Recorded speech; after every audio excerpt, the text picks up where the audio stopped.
What's up, everybody? Welcome back to another Writers and Weebs podcast, unofficially referred to as the Star Fox podcast. Yeah.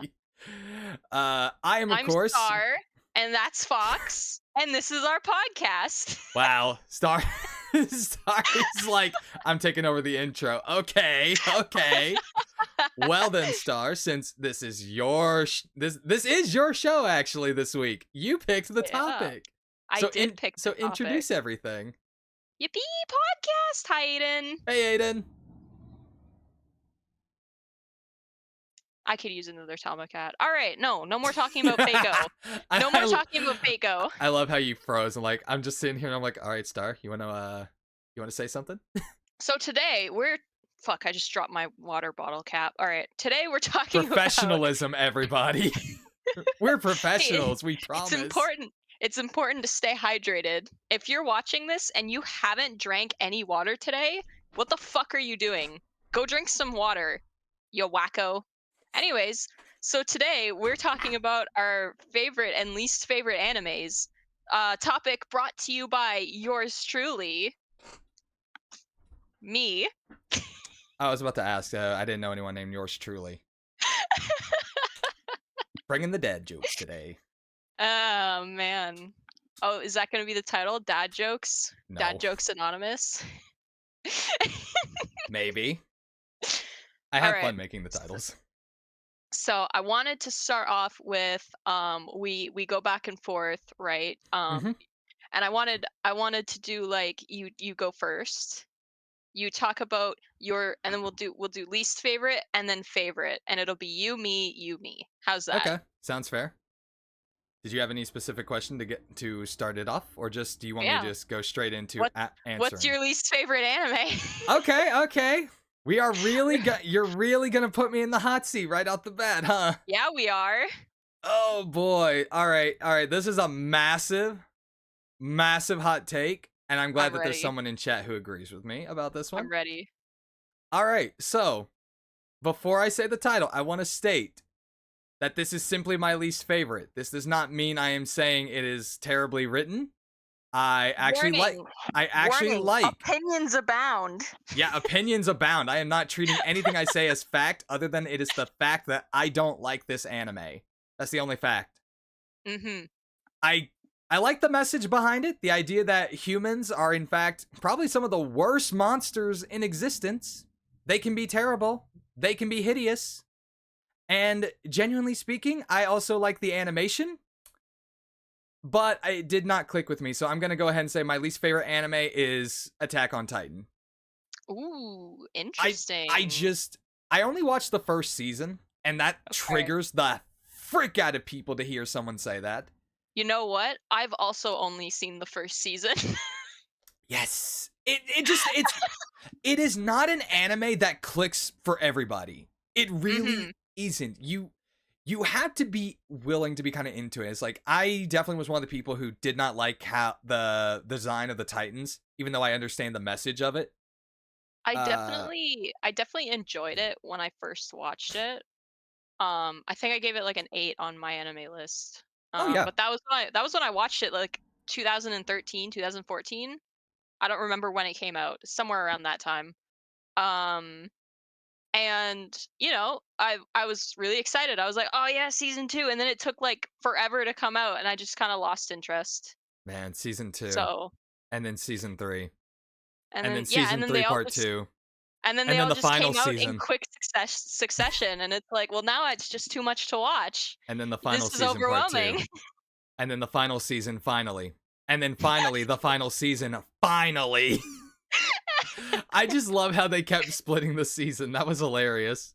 Oh yeah, it's good But shit. yeah, no, it's just like it did not click for me as a really good anime. It actually was a really good anime, and I've seen plenty of video essays on it describing like all the writing techniques that were utilized, and I'm like, oh, this seems very masterfully well done. But I just could not maintain interest in any of the characters. Like Yeah, I just I've don't know. It's that kind I've it heard things about the ending. ooh I yeah. just I don't think it's something that I would like, so I'm kind of glad I dropped it after season 1. Yeah, that's fair. Um, I have a friend, a really close friend of mine who I've known my whole life, who's been like binging a shit ton of anime recently. Mm-hmm. And last time we got together, she was like, "Oh yeah, I just binged Attack on Titan. It was really good." And I was like, I didn't watch it past season one." And she's like, "You Yeah. should, you should." She's also Everyone's trying like, to you get me to should. watch. She's always trying to get me to watch Made in Abyss, and it's not for me, you know. Yep. And I'm gonna go ahead And and it, state this. yeah, Both Star and I would probably rate Attack on Titan as actually very high on our anime list. Like even right now, I would rate it. You said you rated it an 8. yeah. I'd probably put it a 7 or 8. Yeah, if I rewatched it, I'd probably bump it down a couple notches. That's fair. Depends. Like, you know, I've only seen it once and it was like years and years and years ago. Zatoniku said, "Wait, did I rate it as a 6?" Oh yeah, I probably did. I Yeah, want to that makes state. sense. I want to state something real quick. Okay, so my ratings on my anime list, because they will confuse the absolute frick out of you if you go and look at it. Those ratings don't necessarily denote bad anime. They denote, did I enjoy the anime? Yeah, I usually rate it on my enjoyment. And it's usually like I will rate it based on like the number, and then what it says next to the number is usually how I will rate it. Mm-hmm. So if it says fine, then yeah, that's how I felt about it. I felt it was fine. Yep. So, like, I will say that while I did not enjoy Attack on Titan, as a story concept and overall storytelling ability, I would say that it, like, 7 or 8 is fairly accurate of what it was That's able to higher than my perform least wise. favorite. But in terms of whether or not I was entertained, well, it definitely had its moments because I don't think there's anyone who's not entertained between the fight between what's her name, Annie and Aaron. That's actually a really cool Mhm. fight. That's a cool moment. It was a cool moment. So I would like, just based off of enjoyment, I would still put it pretty high, but overall anime, I did not enjoy the first season, and that really pisses people off when I tell them about that because they're like, "But if you get to the next season, it looks Yeah, so good." You I have guys that are same really problem. bad about I selling anime to me. Yeah, I have that same problem with Demon Slayer. It's that the way it was sold to me was that it was done by Ufotable. By the way, did you know it's And actually UFO table? It's UFO table. I don't fucking care. I didn't know I this. think I think Ufotable sounds better. I do too, but it is UFO table. Oh, Arcana, shut the fuck up. No, I'm just, and just so we're clear, I'm not making that up just to mess with No, Star. That I I know, but know, I'm that's telling how chat. I'm it's telling the okay. audience. Okay, I'm sorry. I'm sorry. Go on. I learned this because the voice actor for Aether apparently did a commercial for them. Aether from Genshin Impact, by the way. Uh-huh. Yeah. He did a commercial for them, and they told him how to say it correctly. Is it? Yeah. I'm like, Ufotable Um sounds so better. It slides off the tongue. UFO table sounds weird. yeah, Ufotable sounds really weird. I prefer Ufotable. I would have thought But it was yeah, like UFO table or something. so that's really how Demon Slayer was pitched to me. It was made by Ufotable, and you love Fate. Like, What yeah. does that have to do with anything? Yeah, I love Fate, but you know, like the reason I love Fate isn't because of the godly Oh animation. wow. Satanaku played me and then actually checked, and I did in fact rate it as a 6. That's amazing. That's so good. But liking Um, an anime is not the same. It's not the same if you're just comparing producers, because it's like that's a whole different subject. yeah, so I watched it and I was like, "Wow, this was really boring." And then I was like, "I'm not gonna watch the rest of the seasons. I'm sorry, but I didn't enjoy that at all." Yeah, no, I totally get that. Demon Slayer is definitely starting out slow, says the guy who only watched 3 episodes. Yeah, you watched 3 episodes. I got through the whole first season and it was like really boring. This is the thing though, is like, and Demon Slayer has that same, is kind of that And same thing where people will always say it's like it gets better, it gets better, it gets better. I hate that. yeah, I That don't is like not, it gets better if it doesn't like if it takes an entire season to get better. that is like not how you sell an anime to people. You are Yeah. going to turn more people off on the idea that they have to watch an entire season or like the number of times I have Yeah, heard Big Anime like, Titty I'm Fan, not I am gonna glad you brought that up because literally I've been in that discussion 170 fucking thousand times. Not literally, but I always bring up One Piece because people will say it doesn't get better until like episode 50. My personal opinion is One Piece actually is pretty good from the start. It is a slow build. I will never tell people it gets better at episode 50. I'll say, "Oh yeah, One Piece is a pretty good anime," and I leave it at that. That's how you get people to watch shit. yeah. Um, Sorry. and like I agree with Satanaku, to each their own, right? Hmm. If you like Demon Slayer, if you like Attack on Titan, there's nothing wrong with that. It's just our I mean, there's a preferences. lot wrong with it. No, there's a lot wrong with it. There's a lot wrong with you if you like the my least favorite anime, okay? Ooh, wow. Like I'm talking smack about Demon Slayer. It's not even my least favorite. I know, but I'm just saying, is like you said, if they like your least favorite anime, and if your least favorite anime is what I think it is, Of course it is. then you know that I like it. So you're saying there's something wrong with me? I mean, you're right, but Okay. still, it didn't gotta Yeah, call me yeah. out. All right. Yeah. All right. You keep going on, all right? All right. Or like whenever you're ready, I'll go on my 3-hour long tangent. Oh I'm god. ready. I'm So shaking with yeah, my anticipation. whole thing with Attack on Titan, it's just generally, it's good. The story writing is good. And I would 100% say easy 7 to 8 anime in terms of storytelling. But if it doesn't click with people, it just does not click with people. And there's no And there's reason to nothing get. wrong with that. Yeah, there is absolutely nothing wrong with that whatsoever. Just like there's nothing wrong with liking an anime just because someone else doesn't like it. Because there is here's the first thing that, in my opinion, whenever I go in to read or watch something, is that there is a difference between a story being good and being entertaining. Now, we would love stories that are both. Attack on Titan is a good story, but it didn't really entertain me except in like the broad moments. So, in that aspect, it easily ended up being my least favorite. Am I saying it's the worst anime in existence? Oh no. There are way worse anime than Attack on Titan. Like the one I'm gonna talk about. All right, so you know what? I'm too excited about this. I like, as somebody who only watched the first season of Attack on Titan, I don't have a lot to say about it because it's like it was a hype anime. That's the reality of what AOT was, is that it was an anime that just got people hyped about watching it. And it felt like Hmm. it. Like easily one of the And most popular anime in America. it was definitely the same with Demon Slayer as well. Yeah. By the way, there is like liking liking Fate and then having to like Demon Slayer makes no sense. Is like Yeah, if you were a well, fan of Ufotable specifically, like being like, I like watching anything by Ufotable, that's a whole other business. Then Star's gonna go on an hour-long rant about Fairy Tail. She is. Oh, I ruined it. only an hour? You underestimate me. Oh, it's gonna be at least 10 hours because I'm here, and we both know that I could rant with you with Fairy Tail, and I'm the person who defends it from you.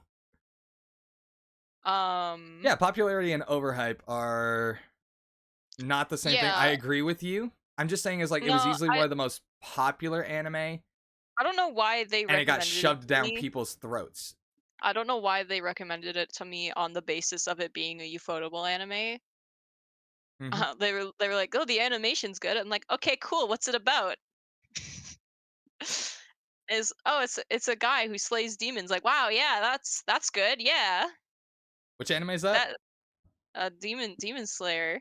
Well, I mean, you Could you said tell? it's no, Could... because that's like the description of about 15 other animes, and that's me softballing it. If you want to get down to it, I could say Bleach is the exact same thing. It's about a boy who goes around slaying monsters. But is it done by Ufotable? No. There's your answer. But I'm just saying, it's like if someone were to tell me, hey, you should watch this anime, it's about a kid who slays demons, I'm gonna be like, do you know how many stories that is? Do you not realize how Yeah. many anime I could find with that concept? So I totally get you not liking something that was like really hyped up back in the day. Oh yeah. I mean, it was definitely like, I guess I will say like a part of what created that phase for me is a bit like it was so overhyped, and I was just like, I didn't know if I wanted to watch it because it was like, it's like it's so popular, but I didn't care for it, and then I felt bad for it, but then I was like, nah.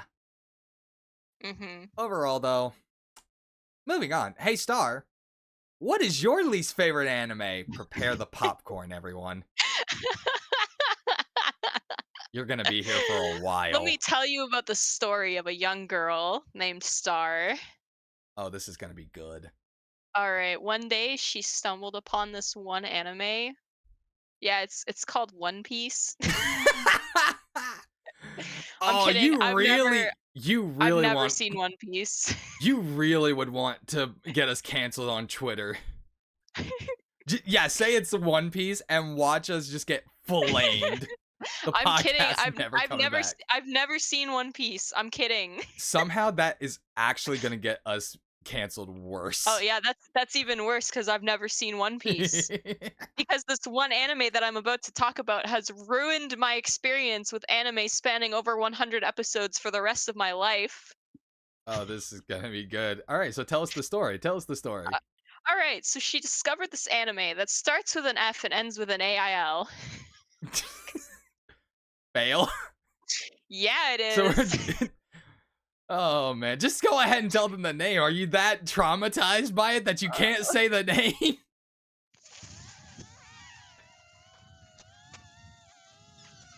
Fuck it. She's talking about Fairy Tale by Hiro Mashima. I can't say it. I'm sorry. Don't worry, I said it for you. Thank you. You'll just have to say it for me for the rest of the stream Oh joy. because I can't say it anymore. Okay. So she wants to talk to you guys about her least favorite anime, Fairy Tale. Not to be confused with Fairy Tales. So, I watched it and I absolutely loved it. And it's hard for me to As you say should that have. nowadays because I fucking hate it. Oh man. um, yeah, I don't know what it was. I honestly can't tell you. I fell in love with it. I binged it like every day of the week. I watched like Oh, 145 episodes of the first series like 15 this is a good billion question. times. Did you find it first as a manga or an anime? Anime. Yeah, that's fair. What's Anime a a manga? hundo percent. What's a manga? Um, I liked it because of the talking cats. That is true. Aiden watched it with me, and he really liked the talking cats. I'm gonna say, like, obviously I can't like say why you enjoyed it, but I can say why Fairy Tale is often enjoyable for people. As Because it's somebody, quote unquote entertaining. yes, it is entertaining. Uh-huh. It's not good. I Did you watch Rave Master? I did. I watched half of Rave Master and then dropped it because I got bored. like this again. It comes We back were to all the 13 girls at some point. not wrong, but yeah, Oh, it's like Fairy Tale, not a good story. It was for a while. I think it can be accepted that Fairy Tale was good writing for a while, but it and definitely. that's why I gave the first series like a 4 because there were some points that I found I wish enjoyable about I wish it. MAL could split that so it's like you could have a rating based on different arcs, and then it had a total rating. Oh, that would be neato. But yeah, Yeah. used to be a 9 out of 10 because I don't really like to give things 10 out of 10. Aiden, quick question: Uh, is that good until Edalus started or ended? yes, Because saying good until Edalus is just like, what was it until it started or until it ended? Because that means you thought Edalus yes, was good. You thought Edalus was good. Okay, good until Edalus started. Yeah, 100%. I agree with that. Edalus yeah. was so fucking pointless. Edalus was where it really started to go downhill. It existed only to explain The Mystigan, cats. who is Jalal, who is not Oh, Jalal, oh, I live in a world with 3 Jalals. for Jalals. I live in a world with 4 Jalals. Yeah. I mean, possibly 4. We actually have no proof, but all things considered, there's probably a Oh 4th yeah, the Jalal. fucking 100-year quest starts tomorrow. Ooh. I'm not Oh, watching it wait, with that's you. bad. I'm not watching it with you. Aw, come on! You're gonna make me watch I'm it by myself? That's You rude. don't have to watch it. I've already read it, so I may as well suffer again. The ending fight for Daedalus was epic. No. Okay, no, I actually agree the fight against the Dragonaut was actually really cool. Okay, I so but I I think I it could have I been better. I watched it like 15 billion times, right? And Mhm. then when the 2014 series started, we got to the end of the Eclipse arc, and that's when I started reading the manga. Wait, hold on. Actually, the ending fight of Daedalus, no. I think the most epic one was the one between Natsu and Jalal because it was such a heartfelt moment for them separating. I thought it was good. I liked it. They literally just punched each other in the face, like in the ending of Persona 5 Royal. Yes, exactly. And you like Persona 5 Royal. But did I ever say that I liked the Royal content? Do you not like the Royal content? I have stated many times that I don't. Well, you suck because you made me play through I did. But it. Persona 5, like, in general, is a good game. Oh, You it can't is. tell me that you didn't like it. I mean, I can tell you that. Did you? What, did I dislike it? Yeah. I disliked it at parts, but that's more like just little things in JRPGs that I'm not good at, really. Yeah. The social simulation isn't really my favorite. It's very slow. They want me to bond with characters that they don't even bother to really introduce me to. Anyways, back to the Right, right. We'll save the Persona discussion for the actual Persona podcast. um yeah, so I was keeping up on the manga and also watching the anime weekly. hmm Um the fucking all of the fucking filler arcs in the 2014 series were hot garbage, and even Okay, then when I filler was a arcs are massive always fan, hot garbage. What are you even on? even when I was a massive fan, I still thought they were hot garbage. Filler arcs are always hot garbage. You can't blame Fairy Tail for that one. I know, but these ones in particular were just really Have you bad. ever seen a Bleach filler arc? No, because I've never watched Bleach. Okay, have you ever seen it? My god, there's so many anime with filler arcs and quite literal. Like really it's just No, any because I big don't watch shonen. anything that's You, past 100 episodes. let's be real, you don't watch big shonen, which is where all the filler arcs are. Yeah, because I don't like shonen for obvious reasons. There's one shonen I Oh man. like, and it just ended, and it was beautiful, and they need to make a season 3. I know that's a lie. You watched some fine, I watched 2 episodes of Bleach.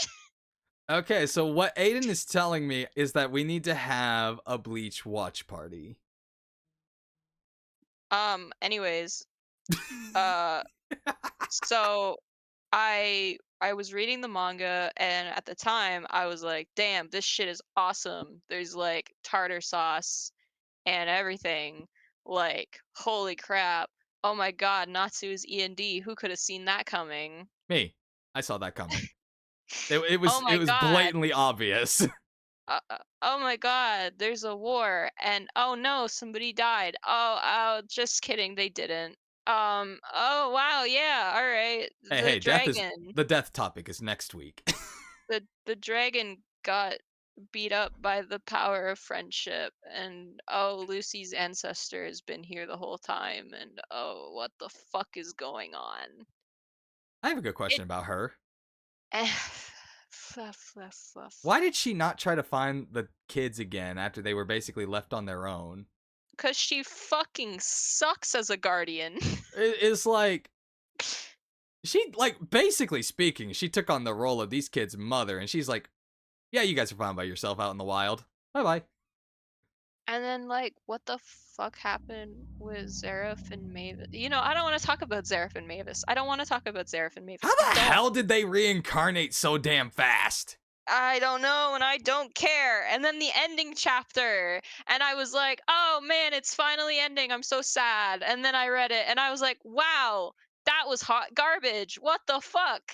And if You you can really want to start tell. a rant, Ugh, don't, just say a word don't, that is a don't. month. Don't, And- don't. Actually, you know what? Fucking do it. August. Ugh! Don't get me started on August. How does he exist? Do How does you August exist? do you need the biology lesson? I know how babies are made. Okay, Let me then you close my know how door so he I don't bother exists. my mom. Oh, no. No, I know how babies are made. I don't know how babies are made when one of the parents is dead. Which one is dead? Mavis fucking died. No, she was in stasis. She fucking They died. put her in stasis. Like she in reality she's more like in a coma. She's not dead. She fucking died. She's in a coma. Okay, that makes it even worse. When she has the baby? Like How what here's what how happened is how that did when Zareth how and did Mavis interacted, their curses sort of had their own little bounce back effect because they loved each other, which is weird. Ugh. Yes, I And got that part. in Mavis any was only case, 13, by the way. yeah, that is bleh. In any case, what ended up happening is Mavis couldn't die because she has the same curse as Zareth. Okay. So it did the closest thing that it could. It knocked her out. She was in a coma. Okay. How did the baby get there? That part is one I don't want to discuss. Yeah. And that's what I have a problem My with. hope is that if they did have relations, it was before that fight. I'm They begging. didn't. They Well, did. then. They he literally killed Makarov's mom, ran away, lived in the fucking forest trying to die for like 6 months, and then Zareth found her. They kissed, and she fucking died. Like, in what time did they have to make a child together? The answer is they didn't, Can I just and it believe that pisses August me is the off that creation of August pure magic? exists. No, I just want to he's believe that he's just not. pure magic. He's not. It pisses me off. Yeah. I hate August. I hate him. I hate how he exists. He shouldn't exist. I fucking hate him. Oh my god. Stop uh acting like there isn't 12-year-olds get girls pregnant. Okay, that Emperor but that's Nero not a Sword. good That thing. doesn't make it better. You're saying that like it's a good thing. It's That not a doesn't good make thing it at better at all. all. Because unfortunately, it seems like the world has entered a state where they do not seem where especially kids they don't view sex safely. I'm not going to get into a whole discussion with that one because that's a very family sensitive topic. But it's just like, kids today are stupid. Sorry. But yeah, no, I don't. I don't really understand the August thing either because it's like you can either one believe that there is content that they didn't actually showcase us, or we're gonna have to go into the icky part and just believe that Zareth, Sarah fucking mutilating her dead body. Ew. comatose body. Whatever. It's still gross. I It's don't still like gross. Zareth. Yeah, He's gross. He's disgusting. I He's never the understood instigator Zareth's for the thing. entire fucking series. So if he didn't exist, then it wouldn't even happen. Fuck I you, mean, it Zareth. probably Worse. still would have happened. They just would have Mashima would have just made an even worse villain. Oh, that's so true, bestie. I don't even want to talk about what's been coming up in 100 Year Quest, where all of a Ugh, sudden, don't. like, I'll probably vomit. uh, I'm just like, at least with Zareth, we had build up to the existence of the Black Wizard, like from the very first arc, basically. Like, we've always known Zareth existed. There was an entire tower to reviving him. All of the Dark Guilds that we basically met were all about reviving Zareth. But then Yeah. it's like, now we've got this character named Faris, and she's like, I am the Black Wizard Faris. I'm just like, who? Who Who the the fuck fuck? are you?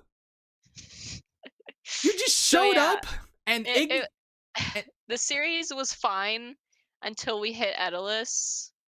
What happens before then? I forgot. uh It was there's the like Erasion Laxus, Sace thing. That's when Arasion Sace. There that's when we we got go. Windy. And then yeah, I mean Arasion Sace was fine. It was It was it was fine. It was mid though. it was If pretty mid. The Lox Can we talk about suck the my fact cock. that fucking Natsu is able to beat like some of the most dangerous wizards in existence, and yet it's like if Urza or Loxus, like if Urza was at full strength or Loxus was there at all, every opponent that Natsu ever faced would have been one-shotted. Yeah. And it's like, wait, like Natsu by this point is throwing hands with gods and dragons, and you want to tell me that these guys are still more powerful than he is? It's bullshit. Where Loxus was fine as a character, and his arc was fine. I don't remember what the Tower of Heaven was eh, fine. everything was fine The until after the fight with Loxus. Let's be real. It was just mid until we hit Edalus, and then it went downstream fast. The thing with Loxus though is that it's like classic shonen, and for once I didn't appreciate that. Because you had Loxus, who was filled with the undeniable pride of his guild. Like, he really did care about the guild, but he was going about it the wrong way. And then it's just Natsu kicks his ass, and you're like, well, why does Loxus suddenly have a change of heart? What's the reason? I'm annoyed by the no one over the age of 80 can pass through this barrier bullshit. Oh, are we going on that one again? Uh, Look, it's because they had dragons stuffed inside their teeny ass bodies. if that's an actual reason that Mr. Mashima himself gave, that I will accept it. Well, look, the only other possibility is because one, plot convenience. Two, It's definitely plot convenient. It two, was him trying to foreshadow something, and it was stupid. two, it had to do with the time travel. Yeah, it always comes back to that stupid fucking time travel. We'll I get to really the want to eclipse wait till gate. we get to that point in the anime, but it's just like I We'll hate the get to time the travel eclipse arc. gate. No, we won't We'll because get to it. we're like 4 weeks into these podcasts where we're No, supposed I'm to have talking watched about Fairy Tail. I'm talking about we'll get to it in this discussion. That's what I Oh, mean. probably. Oh my god.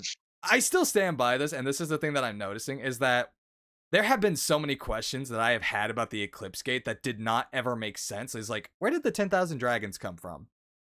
Because they could not have possibly come from the gate. And it seems like we're finally getting the answers in 100 Year Quest. Ugh, I don't want to know. I don't give a shit. I don't fucking care. All You're the I one know is who that I hate time travel.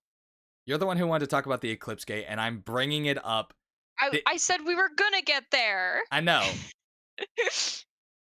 but yeah, I'm not done going through the arcs yet. okay. Which arc are we on? Okay, so Edalus was a piece of garbage. Why was it a piece of Star. garbage? That is rude Hmm, to garbage. that is rude to garbage. I actually didn't start 100-Year Quest because it might just ruin FT for me. Oh, well, the ending Oh, didn't ruin it FT for you? definitely will. It is so bad. It is so bad. I need to stop making my voice like that. It's weird. It's musty. That sounded what? Musty. Musty. What is Musty musty? crusty. I don't know. All right. What happened after Edalus? Was that the I don't know. Tenrojima one? I figured we were still talking about Edalus, and why in the end it's like it sucked. Oh, it sucked because Lizana came back. I like Lisana. Yeah? Well, I don't. You just dislike her because after she came back, people were like, "Oh yeah, Natsu Lisana ship." Damn, Nalu shipper. Yeah! To be fair, I enjoy rare pairs, so I like to ship the main character with anybody to where I'm like, okay, how would this relationship work? That's how I work as a Yeah, fanfic writer. I just do whatever yeah, ships yeah. work. But I do I like just like Nalu. I just like to read my favorite characters falling in love in like a bajillion different ways, I've done Natsu which Lucy we'll get ships. to.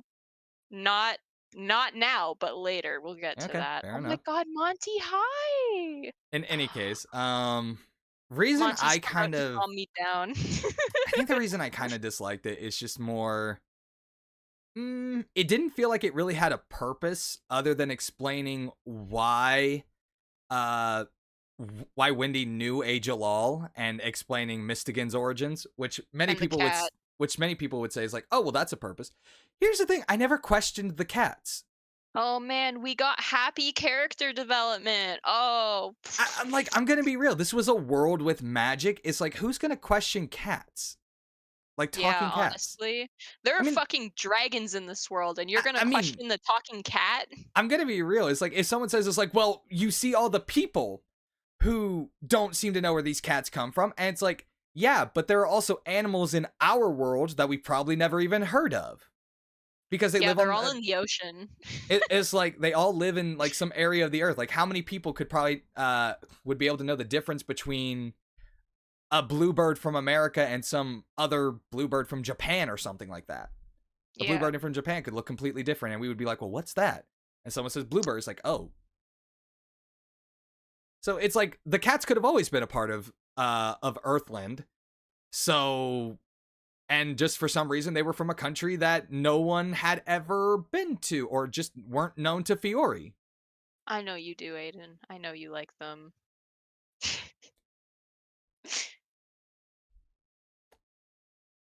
So, and like that's probably my biggest thing is like I guess it was nice to get the answer of like the Jalal thing. Like why was there another character with Jalal's Why do face? why do we live in a world with 3 Jalals?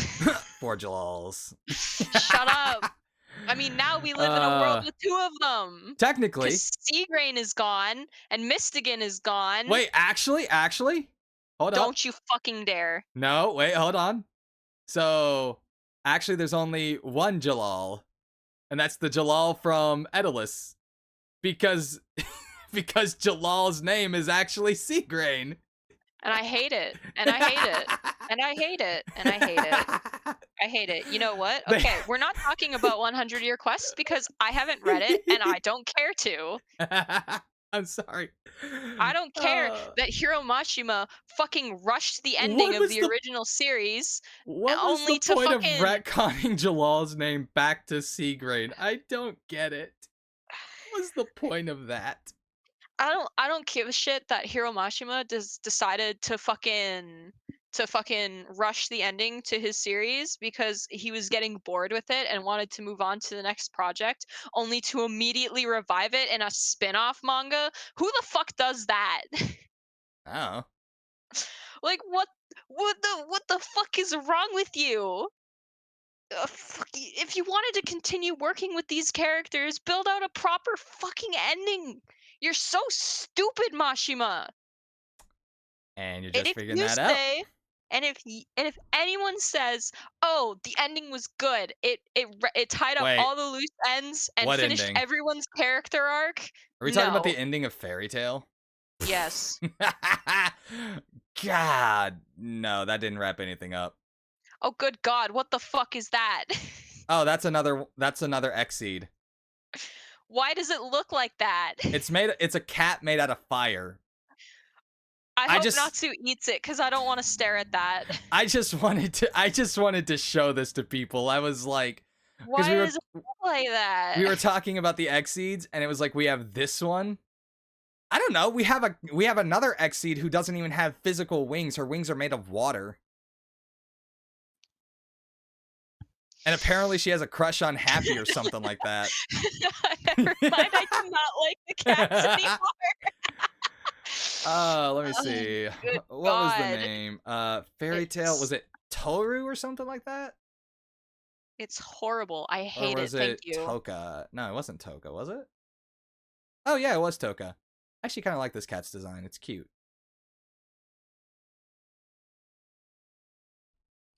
Yeah, she has like instead of feathered wings, she has wings made of water, which apparently allow her to cross through dimensions. What?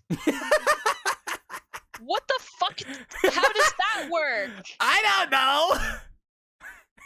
What the fuck, Mashima? Okay, Aiden says, "Okay, I like the cats again, just He's not the he's fire one."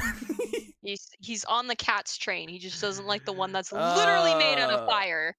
oh, Who is that trust me. girl who looks like Jeanne d'Arc alter Lily, Santa Lily? Which one? The one Ferris. God, he made a character named Ferris. Oh, this Genu- one. Genuinely thought that was Jalter Lily. I was like, why is Jalter Lily showing up? They That's don't. weird. Oh, they don't have an image of her, really? Wait, hold on. I mean, this is Ferris, but this is not the one that just showed up. Hold up. Did I get the name wrong? I might have gotten the name wrong. Why does she look like Jalter Lily? You see that, right? Yeah, I can see it. Yeah, like hello, why? Hold on. I am just like there's no way I got this wrong, right? I don't want to show the website I use to read these manga. So give me a second. Oh, nope, that was Star. Get back here, Star. No. No. Ah! Why does it look like a love child between Natsu and Lasana? I will fucking end your life, Oh Rico. man. But yeah, it was just like Edalus was like trying to answer questions that I think genuinely we only asked one is like, why is there another Jalal? We didn't really need the cats. Let's be real. We needed the cat backstory. No, he Wah. didn't. I liked Happy's backstory of just not knowing. This is kind of actually something where I'm very bothered by a lot of magical based media is that they don't leave mystery. Leaving mystery is totally fine as long as it's not a mystery of your story. Like But the cat backstory, blech. All right, let me bleh, is see. right. So Oh wait. Tenrojima, Oh wait a minute. No, her name is Ferris. I keep forgetting that the Ferris that we just saw a picture of is is the Ferris from another world that is not Edalus. how many fucking other worlds are there, Mashima? Infinite. Acnologia. I remember sending you this image, no context, and I wanted to see how you would reply. Ugh. It like Ugh. it's really funny. But yeah, this. Tenrojima was fine. Oh, that's Ferris. Okay. Yeah, this is the Ferris that just popped up. The Oh, other it's Ferris. normal Jalter. Okay. Yeah. The other Ferris is the one you'll meet first if you watch 100 Year I Quest, I will, which I will not do. which technically you don't actually meet her. Technically, you meet her while she's possessing that cat that I showed you. Oh, good God, Not the why? fire cat. The Oh, one with good the God. interdimensional wings. Good God, why? Because Let's go. Mashima. Let's go back to shit I've actually seen. Okay. Like Okay, what? Tenro was fine. I'm gonna say that. I would definitely say a 6 out of 7 as an arc.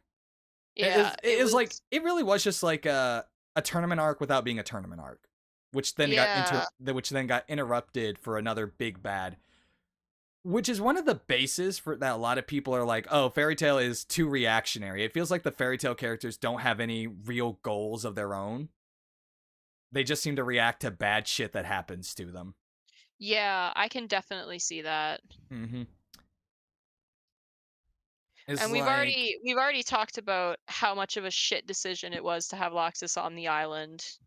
oh my god, I don't even get the point of why he was there. Speaking of Because we which, have to have all of the main characters in one place.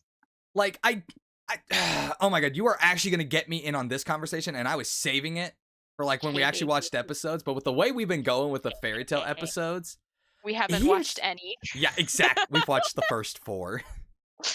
But my point being is like, here was the way I always wished Mashima had written this. Going backwards a little bit. So we know that Natsu got the lightning dragon form on Tenro Island. I Yeah. wish he got that in the fight with Loxus. Yup. That would have been the most hype moment because the whole fight was about like whether or not Fairy Tail made someone strong. And it would have been interesting to see Natsu eat the lightning, even if it's the most BS reasoning saying that he's like, fighting for his friends kind of thing. It still would have had more place than when we got it, which was against Hades. Yeah. Because Hades fucked up Makarov. He Nearly did, yeah. killed Loxus's grandpa. And Loxus says, it has to be someone with the Fairy Tail guild mark. I know I could one-shot this old geezer, but I'm not going to do it because you guys got to do it because you guys still have the tattoo. That's true. He doesn't have the mark, so why was he even on Tenro Island? Well, you don't have to have the mark to be on Tenro Island. Oh, get fucked. But apparently he went there because he sensed, because he was just visiting the island to, pay respect. I think there was also like some kind of weird ass fucking hint that he might have sensed that Makarov was dying, which, by the way, I will be talking about that next week. First Yeah, instance we'll in have a which lot to Makarov. say. Ooh, We'll yeah. have a lot to say about Makarov and his not dying. Now, people always ask about the dragon god flame thing, like Natsu should not be able to eat the flames. I kind of don't mind that element where I'm like, okay, that's cool. The idea that Natsu has to perform a special trick to eat certain flames, but it's only cool if he actually uses it again. Mm-hmm. And it feels like the whole point of that was to teach Natsu how to absorb the powers of Loxus's lightning. That was the transition. Yeah. Here's the thing though. They could have still done that back during the first fight with Loxus because they specifically mentioned, like, in the arc right before that fight, that Natsu got sick from eating Loxus's lightning. And it's like, that would Yeah. have been awesome to see the transition of, like, before they mentioned that he got sick from it, and at the end of the arc, he actually successfully eats the lightning. Oh, it definitely was an ex machina. Like that whole show is an ex machina. Now, what I would say is that never allow Natsu to use the Fire Lightning Dragon mode ever again until this specific fight would be the Yeah. thing. Like, the fight against Hades, Natsu, like, struggling, and, like, for some reason, Loxus just enters his mind. Like, he feels like if Loxus were here, he'd be the one winning. And he's just like, no, fuck this, and just brings out the power again. That would be epic. The Did first I time say of it wrong? us. Is it ex machina? Then I said ex machina. Yeah, I think so. I don't know. I'm over here ranting because I am so passionate about this. I'm like, I just feel Yeah. like it would have been epic to see it first appear back in the fight with Loxus, and then him never be able to use it again until this fight, where he's finally, like, I don't know, maybe he's stepping into the realm where he's almost as strong as Loxus or something. Rather than him, like, showing it again in the fight against Max, a literal character that we only knew the name of and had no idea really existed. Mm-hmm. Like when they show back up from the 7-year art, from the 7-year time skip, and there's that sand guy he fights, and he just gets pissed off and goes, "Lightning, flame, dragon, roar!" Blows up a mountain for no reason. I fucking hated that because I'm like, you could have done this better to show that he got to keep that power. So the one after Tenro was the filler arc. The That was hand, clock the hand. clock tower. Yeah, the clock one. I didn't watch it. I'm gonna be honest with you. I didn't mind it. Apparently, Mashima had did some writing for it, so it's technically canon. Oh, that's neat. Why didn't he put it in the manga? I don't know. Heck if I know what he Like, was ever fucking doing. I watched some of it. Like, I know that it's about the Erasion Seis guys coming back, and I think they even Yeah, referenced and the then clock tower arc with the changed designs of the Erasion Seis later on. yeah, and then Lucy's fucking doll coming to life. Yep, that was interesting. It sure was one of the arcs of all time. And now, Grand Magic Games. All right, fuck it. I'm saying it. Grand Magic Games was actually pretty good. It was. Just so we're clear, we're not counting the Eclipse arc, And but we'll get then there. and then he just had to fuck it all up, didn't he? Oh man! Before we get into that, were there what were some things in the Grand Magic Games that you actually enjoyed? Mm, This is the challenge for Star. She I can't don't think know. about I what didn't she hate enjoyed. it. I didn't hate it. Like All it was right. fine. Like it was actually pretty good. Yeah, it was. I guess, like, in the end, it's like I still like the really big hype moments. Natsu versus Sting and Rogue. Uh, Urza beating the 100 demons. Yeah, it certainly had its moments. Kana using fairy law to win that one competition. That That was was funny. that was funny, but so That was BS. that was kind of funny, It not gonna was. lie. I love how I mean, people it's com it's your basic, like, underdog rising to victory type yeah. story, you know? Like, everyone can relate with it, I unless think you've never been an underdog, in I which think case, what's fuck you. funny I think what's funny is that it's like why Kana, not in why she got the spell, because obviously it was because, she was used to it. But it was just like you look at the lineup they had for that team, and you're like, of all the characters, why Kana?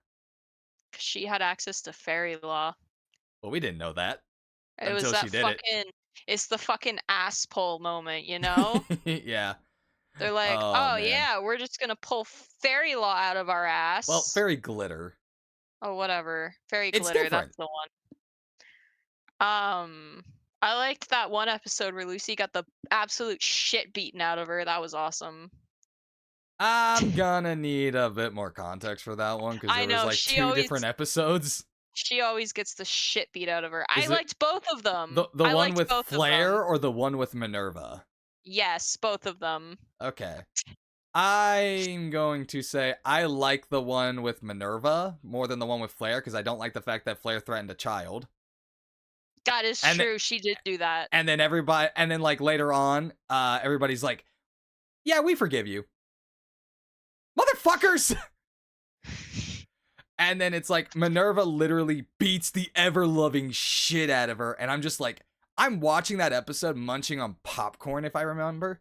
And I'm just like, ready for the Fairy Tale Guild to say, you know what? Fuck this whole tournament. We're about to beat the shit out of everybody here. Yeah.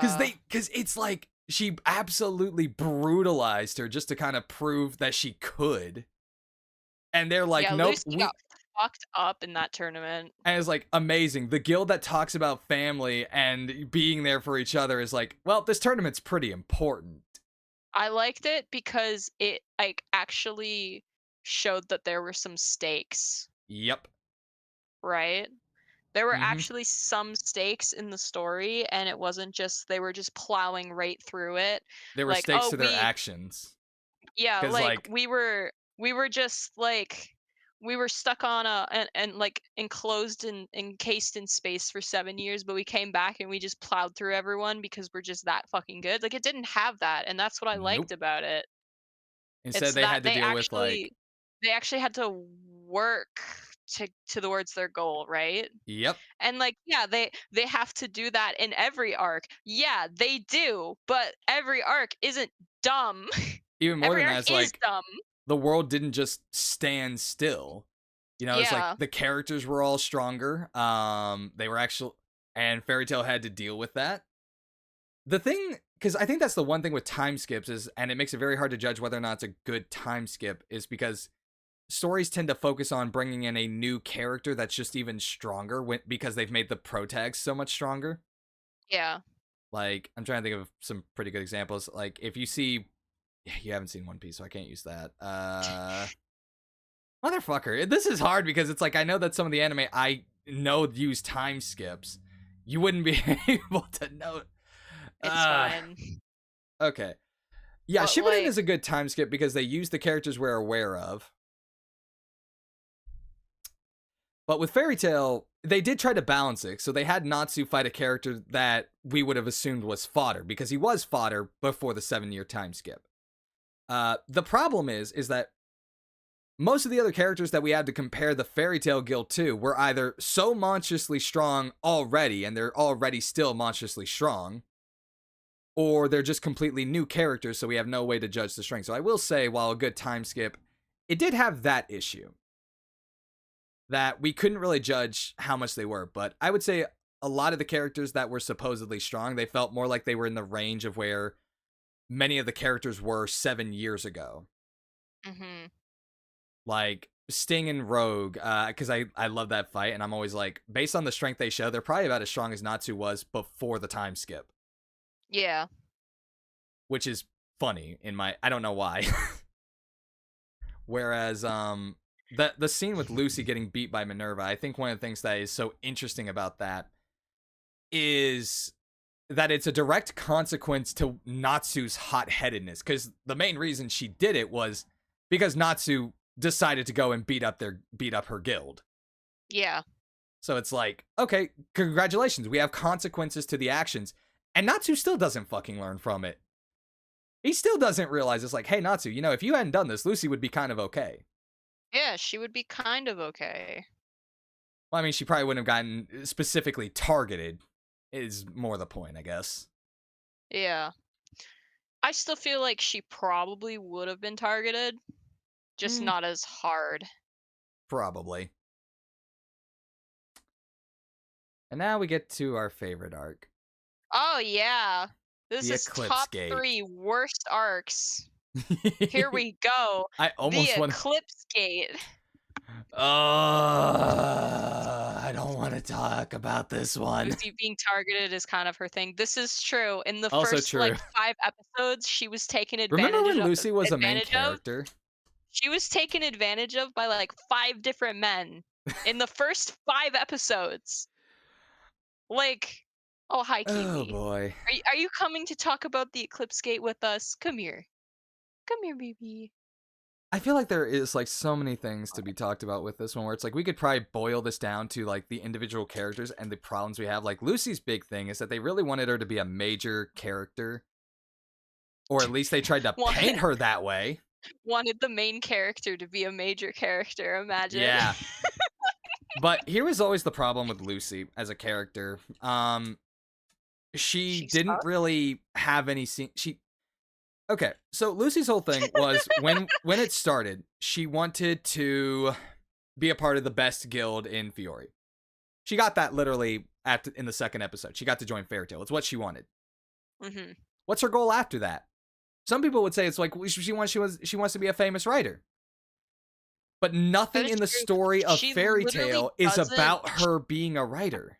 she literally doesn't have a goal for the rest of the series. Like, what the Yeah, fuck? it's like at that point, Lucy moves to the side because in the end, there are now other characters coming in. Yeah. There was nothing about for Lucy to be about wanting to be a better writer after what's his name? Duke Everloo. Yeah. They barely ever reference it ever again. Until the ending. Yeah. And when she's fucking praised for writing a book that we don't even know what it was. Yep. What did she write? Natsu is probably one of the more interesting characters because his journey is practically everlasting because it's all about finding Igneel. So if you have an interest in Well, Fairy Tale, it was pretty lasting well, considering we found Igneel. we didn't know when he would find Igneel compared to anything else. So in the end, it's like you're more interested in like say a character like Natsu compared to Lucy because you're like, when is he gonna find his dad? When is Oh, it he was gonna find? 100% a smut fic. When are we going to find out about what happened to the dragons and Igneel? So as more and more Dragon Slayers, we're like, why? What was important about 777? So the mystery of the Dragon Slayers was great. Mashima did well on that one, but then fucking wrecked it with everything else. Yeah, because like he didn't spend any time like developing the mystery. We just went on random bullshit to develop every other character instead of the main character he introduced in the first Yep. fucking chapter. Well, to be What? fair, the first character he introduced in the chapter was Happy. Oh, so fucking true. Oh my god. uh, but then it's like, okay, then you have Gray and it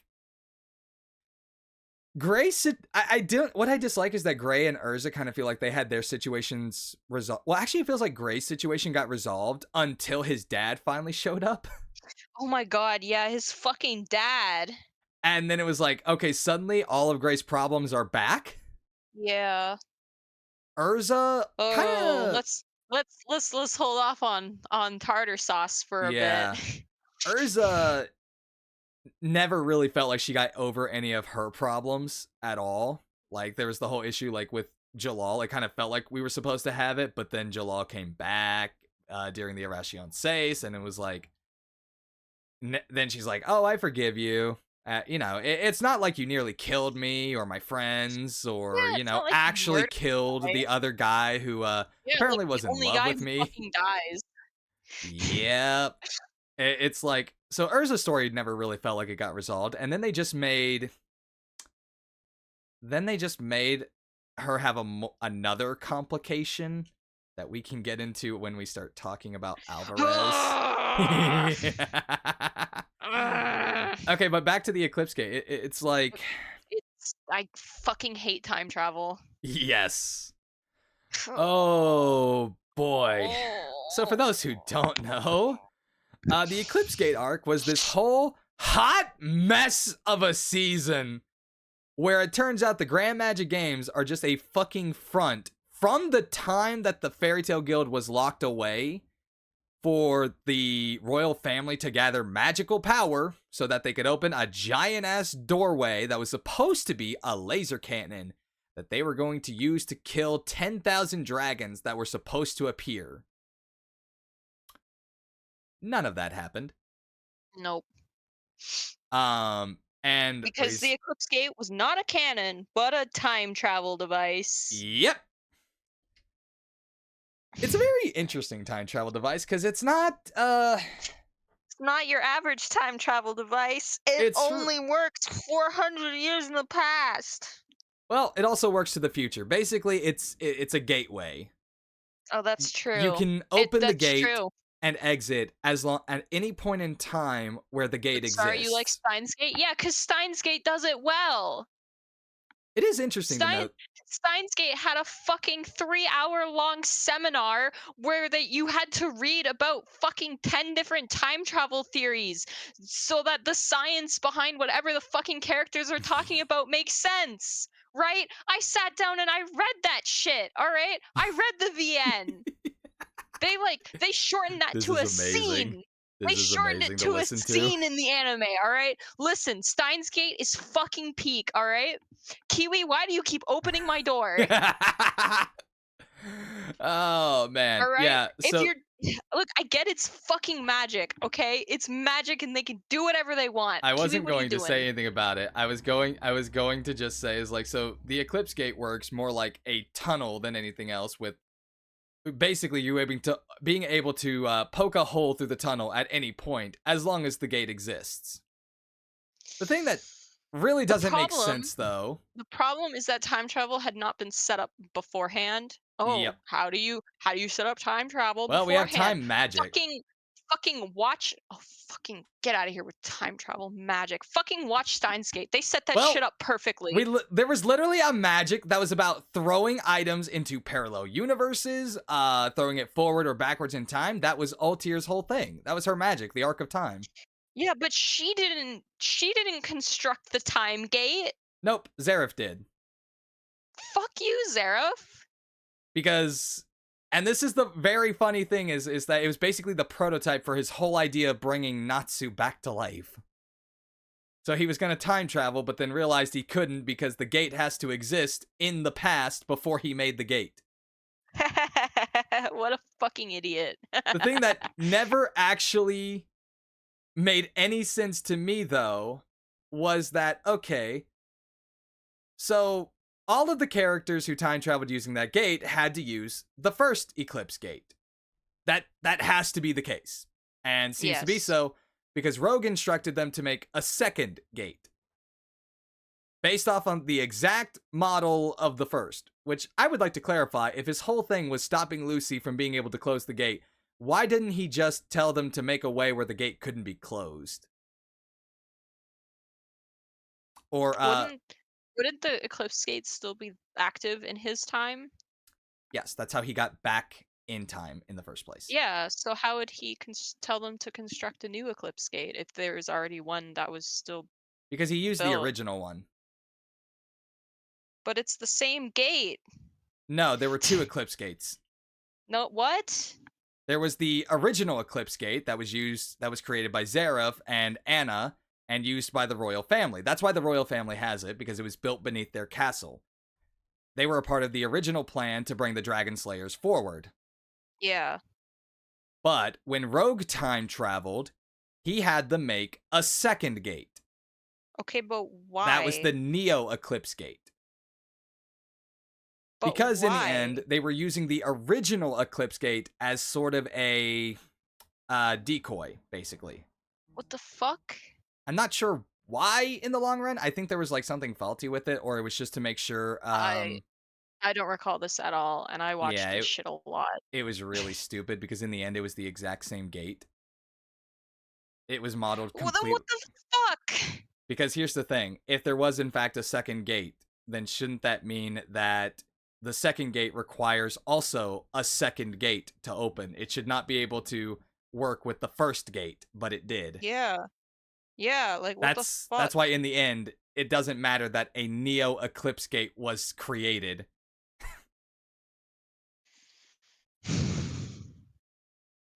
And now I do want to clarify, I could be wrong about all this. This is just something I remember. Oh my god, Owl, hi. So I'm Welcome going. to our podcast. Oh wait, no, never mind, never mind. There was only one Eclipse gate. Neo Eclipse was something else. Wait, hold on. Actually, I'm doing research. You remember how they destroyed the Eclipse Gate and then all the dragons Yep. started disappearing? Mm-hmm. That sh- should not have worked.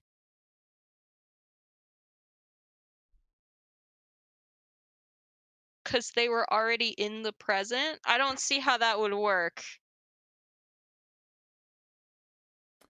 Here's something that is now confusing me. I think one of the reasons I believed there was a second Eclipse gate is because the original gate was underground, but all the dragons appeared above ground. It, it's called bursting through the ground. Oh, did they do that? They had it I rise don't up through the ground?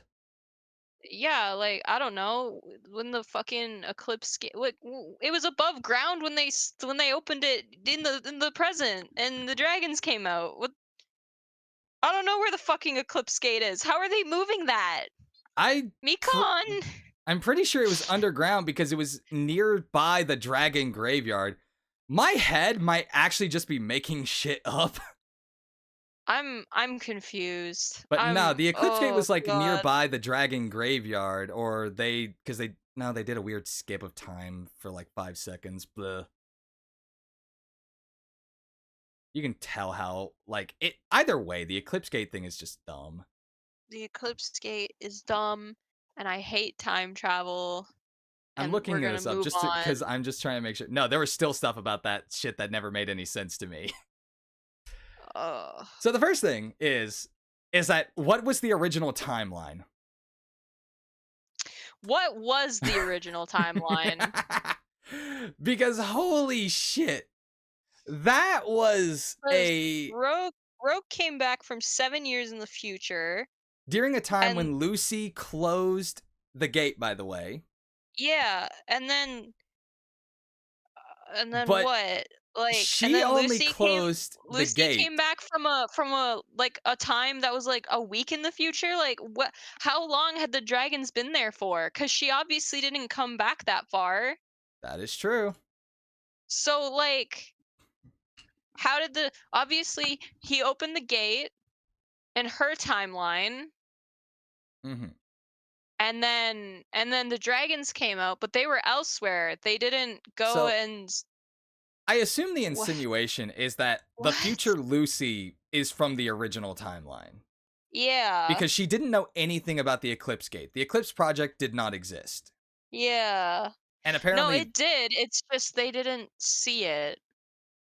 'Cause why? I don't know. Oh, I think I got it. I think I got it. I think I maybe.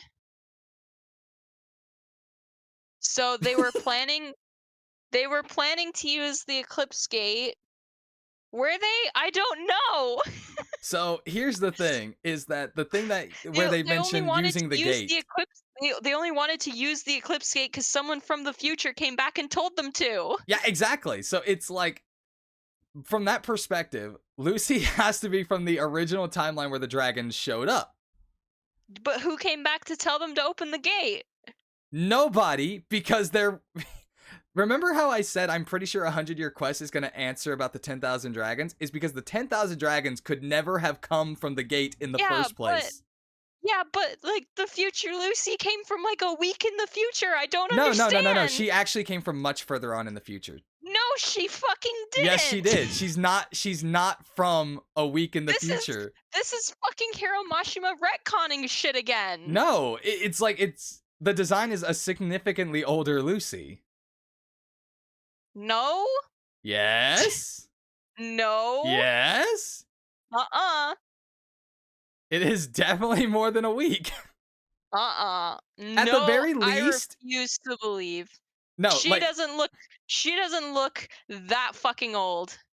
okay, when I say significantly, I'm saying older than a week. Let me go ahead and explain why it's older than a week. I do not believe that the Lucy that we are seeing, like the Lucy we're seeing that time traveled, I'm pretty sure she's from the same time period that we're in now with 100 Year Quest. Yeah, but that's like a whole ass year later. Exactly. Yeah, but she looked the fucking same. She looks, it's a year, Star! She changed the year between the fucking Tartarus and the Alvarez War. What the fuck do you Not that mean? much! She did grow out her fucking hair. She didn't change that much. She did. Her hair is longer now. Yeah. Or did she cut it in 100 Year Quest? Is she back to her original design? Hold on. I'm pulling up Future Lucy right now because Future Lucy is this. Like, this is Future Lucy. Hold on. It hasn't shown up for me yet. Oh, okay. Yeah. Yeah, like she doesn't look that much older. Yeah, again, I'm telling you, she's probably from the same era as 100 Year Quest, No, which I is only refuse a to believe year this. later, Star. How different do you expect a person to look after a year? I don't look that much different after a year. Yeah, exactly. So she's only from a year later. Oh, I just proved my fucking point. I think you proved You my look point. different after a year. I mean, yeah, but that's because I'm losing weight. Yeah, Lucy could afford to shed a few pounds off her breasts. But my point is that both characters from the time travel are weirdly, because it's weird because the entire story seemed to say is like, oh, everything was going on around the Grand Magic Games. At least that was, I felt like that was the insinuation. But After 1 year, she lost her barber. in reality, I'm assuming everything is, again, I am saying this is potentially headcanon or Mashima retconning things, but apparently everything is actually from a year freaking later. I'm annoyed at That that. it's really weird and I don't really get it. I'm annoyed at that. I'm annoyed. I'm annoyed. But I'm Fox, annoyed. what is your evidence that this actually occurred after all of the after all the Tartarus stuff or after the Grand Magic Games? The answer is Frosh. So Rogue mentions that the reason he made the decisions that he did is because Gray killed Frosh while Gray was a member of the Avatar Guild, a guild that did not rise in power to become a Dark Guild and that Gray did not join until after Tartarus, which Yeah, where was he fucking abandoned Juvia.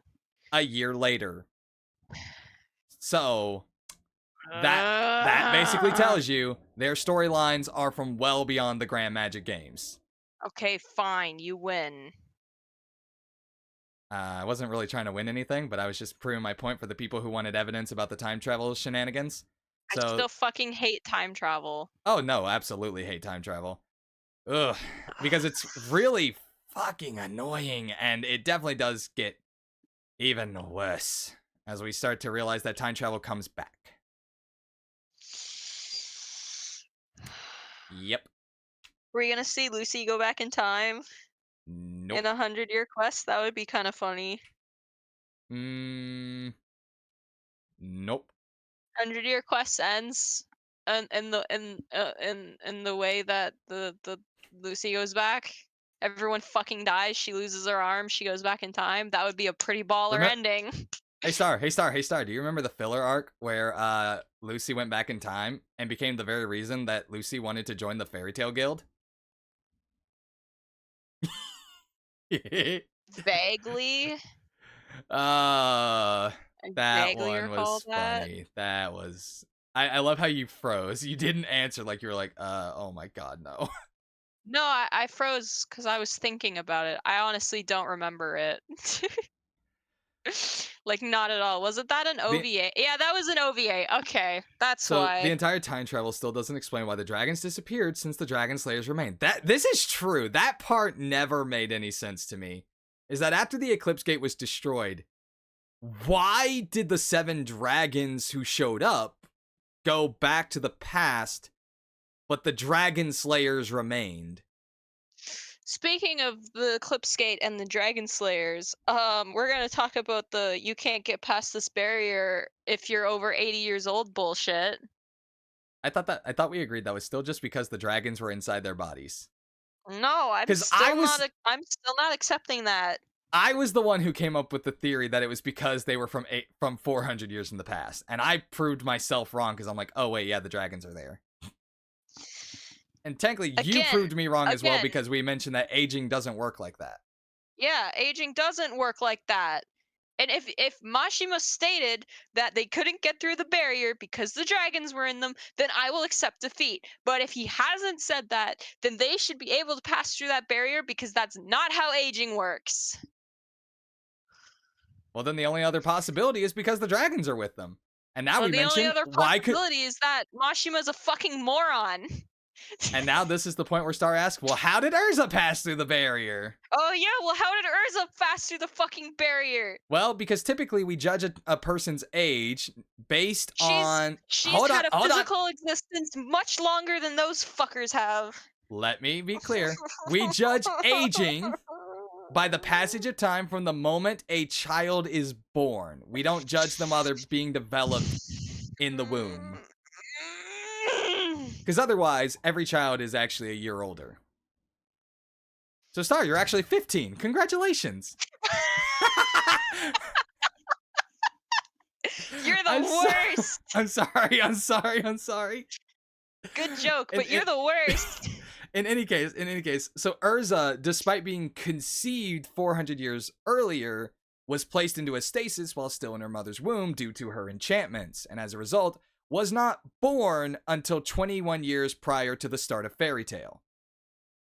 Which is dumb, but Actually, I can't whatever. remember if Urza is 18 or 21. It's one of the two. Oh, I hope it's 21. I'm pretty sure it's 21 because Natsu's like 17 or 18 at the start of the story. She's gonna be 18 for real, for real. Probably. I'm pretty sure she's 21 though, because I'm pretty sure she's older than Natsu. Alright, so skipping over the 2 dumb filler arcs. Wait, we had 2 dumb filler arcs? I think there's 2. Oh, there was. There was I know there was the Dark Zodiac. the Dark Zodiac and the little fluff ball that breathed fire that turned into a Little. giant monster.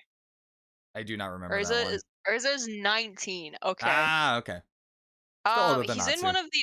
one of the openings. I don't remember his name or what the fuck Little he did. fluff ball that breathes fire. Yeah, he was green. Nope, can't remember. Must not have been important. It most definitely was not. Let's get straight on over to Okay, tartar so sauce. okay, I wish we got more emphasis on Natsu being E and D during that time. I just wish Hiro Mashima knew how to write. Like, probably the only good parts of all that was, and you might disagree with me here, was Gray's portion, really. Because him having to fight his dad, who he had believed was dead for like years, because his dad is dead and is a zombie. Yeah, and also the fact that I should save this for next week, the fact that Juvia should have fucking died. Oh Like, are you man. kidding me? Are for Oh real? He's man. gonna do that? Like, she sacrificed herself so her lover could live on. Like, hello, it doesn't I, get any more cliche wait, than what? that, but actually would have been good. No, that was Alvarez. Was We're that? we're still in Tartarus. I thought that was tartar sauce. Sorry. No, that's Alvarez. Was that Alvarez? Yeah, if you were talking about him fighting the other ice guy and she used the blood make magic, that was So Alvarez. You Nah, despise that bit? Oh, because she. the green thing is called Chemo. It's from filler arc. Yeah, I know it's from a filler arc. I just couldn't remember its name. Nope, do not remember, and I will Yeah, continue to this not fucking remember. thing. Yeah, this fucking thing. All right, well, now I'm going to have to look and then show it to people. All right. Nope, do not remember this thing at all. It just looks like an Okay, well, off-brand first of Dorumaka. all, first of all, Owl, her name is Juvia, not Julia. And second of all, Juvia was probably the best written character in the whole show. I think she deserved Until better. Gray existed. Yeah, until Gray existed. Then she had nothing. She had nothing. Oh my god, the All, fact that all she was, they whenever turned her Gray into a was on stalker screen, girlfriend. I fucking hated it. yeah, whenever Gray was on screen, she would just go, Gure-sama! That was it. If anyone ever wants to know why it is I will read Natsu Juvia fix, it's literally just to watch Juvia say, you know what, fuck Gray. Not in the literal sense, but just to She like should. She finally, definitely should have. definitely She just definitely should realizing have that just said Gray was fuck bad. Gray, and then moved on to a better show. And then legit, they've made it worse now because it's like, all right, before she was just stalker girlfriend that was completely weird. She had lost everything that made her cool. And And now that Gray fucking confessed to her, it's even worse because it's like Gray has basically said he no longer wishes for any of his own happiness. He just wants Juvia to be happy. So that means he's willing to like suffer for her. And many people would say is like, well, is that not love? It's like, no, love should be no. about both of you being happy with your choices. But Gray is literally saying that he's given up all sense of his own happiness. Yeah. It's That's actually that's not worse. love. That's just Shiro. It's basically, yeah, it is just Shiro Emiya. Yeah. But at Oh least boy. Shiro had some sense knocked into his skull at the end of every route. Well, actually, I don't know about every route. I've only seen UBW in Heaven's Feel. Oh And I know man. he had some shit kicked into him in UBW, that's for But sure. yeah, the only thing I really liked about Tartarus was probably the moment when when the dragons showed up. I did like that. Because we finally started, we finally got to see Igneal. We got to see Natsu meet his dad again. And then for his dad to die right in front of him. Oh my god, a character died? Well, technically all the dragons were already dead. Oh my good god. They came back as like embodiments of magic that Fate Root could physically reinforced interact his with people. ideal. Alright, so he got the shit kicked out of him in UBW. And I don't remember a lot of Heaven's Feel. So Fate Route is the Shiro who is most likely to become Archer. Like for people who don't understand how the various routes work, every Shiro Emiya can become Archer, but each one has a different likelihood, with Heaven's Feel being the least likely and the Fate route being the most likely. That's Yeah. kind of how they explain the various parallel universes and how eventually Archer can still technically exist. I have a headache with all the time travel shit we've been doing today. Can I Well, go at back to least talking about tartar Fate sauce? Fate does it kind of well. Again, I still think Steins Gate does it best. Hmm. I wouldn't know because I haven't seen Steins Gate. Ha ha! Well, you fucking should, cause it's a banger ass show. Fair enough. All right, tartar sauce. Wasn't that Uh, the one where Urza lost all feeling and like lost all five of her senses and still managed to beat someone up? yes. And they explain it Mm-hmm. with, she's Urza. Yes. I didn't like that. That's like, I understand making a The, badass character, the but same thing with the fucking meteorite, which we'll get to. yeah, it's like letting a character be badass is amazing. And if you want to have Urza develop like the same abilities as like, because that's pretty classical. You know, the idea that if you lose all five of your senses, you have a sixth sense. But Mashima never brought that up before. Yeah. Has never at all relied on Urza being able to do that because she's always so powerful that she can just curb stomp everyone. Yeah, And like I don't know how you're supposed to be able to fight someone when you can't see, hear, or smell them.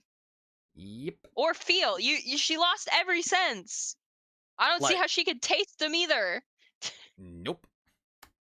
It's And of course, so someone's gonna be like, "Well, she stupid. sensed the magic," and then it's like you got to remember the demons don't use magic. They're, Yeah. uh, to be fair, I'm gonna get into this. We don't actually know what the demons are made from because they're called Aetherius, so I assume they're made of ether nano. So I guess maybe you could sense magic, but Mashima never goes into detail about that from what I recall. Yeah. It was just Urza fucking did it. She She sent won. the horny energy. Oh my god. Yeah. Still talking about this. There was still technically a demon stronger than that demon that she beat. That Natsu and Gray were able to fight and beat, and they're still weaker than Urza. Yeah. Come on. There's no progression for the characters. I want to see Natsu and Gray actually like be recognized as stronger than Urza, please. You know it's never gonna happen. No, it's not. It's really not. I at least want them to be stronger than Loxus eventually. Like, come on. In any case, the only real good portions of that was the dragons coming back because I No, did. no, that's wrong. That's wrong. You don't There think was the a good. dragons coming back? No, I'm not saying that it wasn't I'm also not saying it was the overly only one. I was saying I was. overly stupid, but like Oh, are we um bringing up the Lucy and Aquarius thing? yeah, we're going to talk about Lucy and Aquarius cuz that was probably the best moment in the whole show. Is it because Lucy was suffering? No, it's not because Lucy Yeah. was suffering. I mean, Uh, kind of. yeah. No, Oh it's man. because like there was actually like tension in their relationship. They Yeah. built it up from the very first episode, and having to break the key, it was something that was actually heart-wrenching. Yeah, Because that's Aquarius is true. like the best character. That is true. The fact was, fucking Aquarius is a tsundere. That let's go ahead and be honest. Yeah, like And the we fact love that that. Aquarius comes out and she's like, "Oh yeah, I loved having you around all these years. Oh, I didn't actually hate you all that much." Like, fucking it was great. That was such a good moment. And Mm-hmm. then they had to be like, "Oh yeah, we're going to just go find her key. Yeah, we're just going to bring Aquarius back." Mm-hmm. All my homies like watching Lucy get pwned. Exactly. I feel like I Exactly. shouldn't tell Star. No. Yet at the same time, I'm so tempted to tell her. No, don't tell me they found the key. Okay. No, they didn't find the key, Thank fucking Christ. but they still brought Aquarius back. Oh, for fuck's sake. I. Oh, I'm not even joking. They were like, they brought her back without the key. I was kind of pissed off about it. I was like, how did they? I don't even remember how they did it, but they did. Oh man, I fucking hated it. But no, so okay, 3 good moments. Gray with his dad, because that was actually like bringing back some of Gray's turmoil to rebuild his character. I hate the fact that they basically turned Gray into Sasuke at that point because they made him into like an Avenger. I, Star, are you dying over there? All I hear is you just groaning over there. Alright. Okay. The dragon's coming back, and then Igneal dying was actually pretty heartfelt, actually, because we watched Natsu try to find him all these years, only to watch him die right in front of him. Like, come on, that's a little harsh, but makes sense. And then the guild disbanding. Yay, that's where it should have ended. Even if they ended it right there, that's when like Fairy Tail would come back with Fairy Tail again. FT2 Electric Boogaloo. Oh god. Is that not what they're doing right now? It is what they're doing right now. And now we get to talk about, honestly, my least the favorite arc, Alvarez Alvarez. War. Ugh.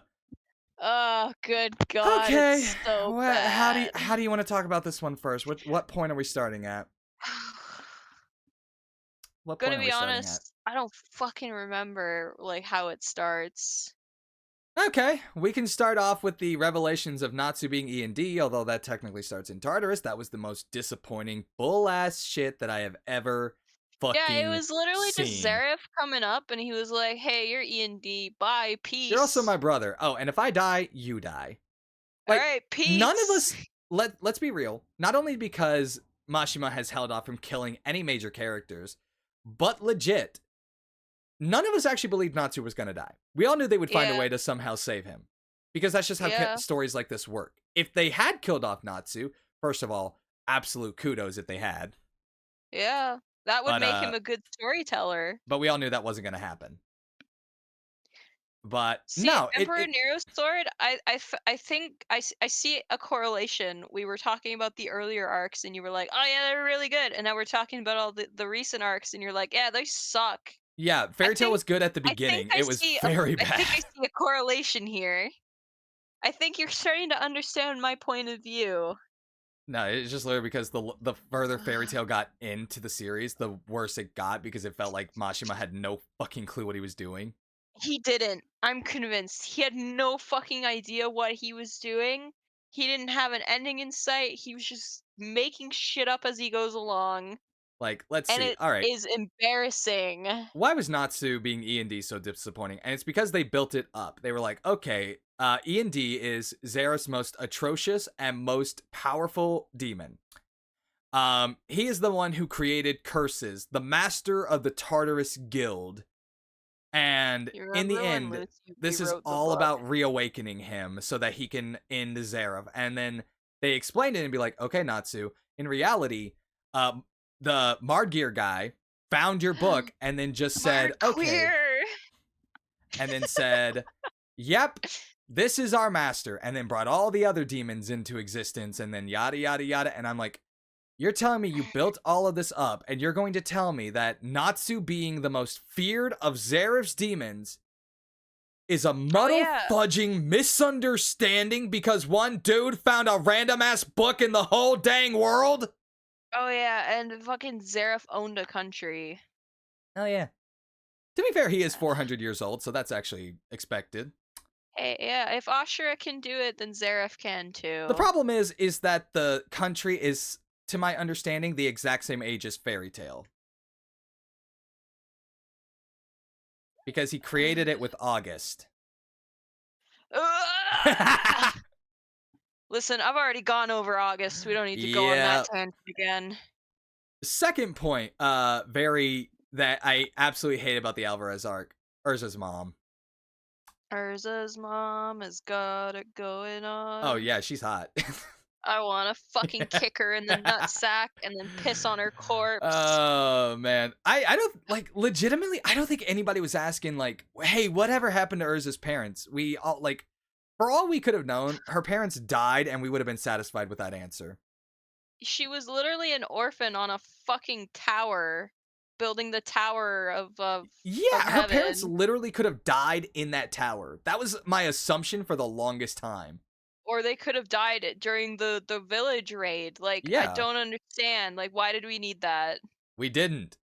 We didn't. And then for We it to didn't turn need out, to know. We for it didn't to need to turn know that Urza's out, mom was a fucking dragon from 400 years in the past. Who the oh, fuck and the cares? creator of Dragon Slayer magic.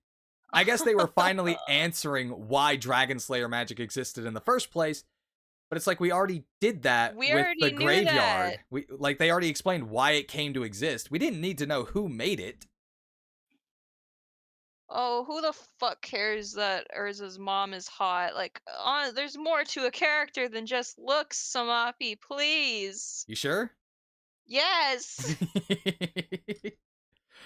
Oh man. And then it's like I want to be a whole ass clear is that the way the dragons have been working has been so freaking weird because it's like to my understand because it's like dragons are like okay we have a dragon for like every element. We've had fire, steel, sky, lightning, poison, and eventually we were of course going to get a water dragon and all that stuff, but then it's like Urza's mom is just like a dragon that with magical power. She doesn't really have an element. Yeah, what's her fucking element?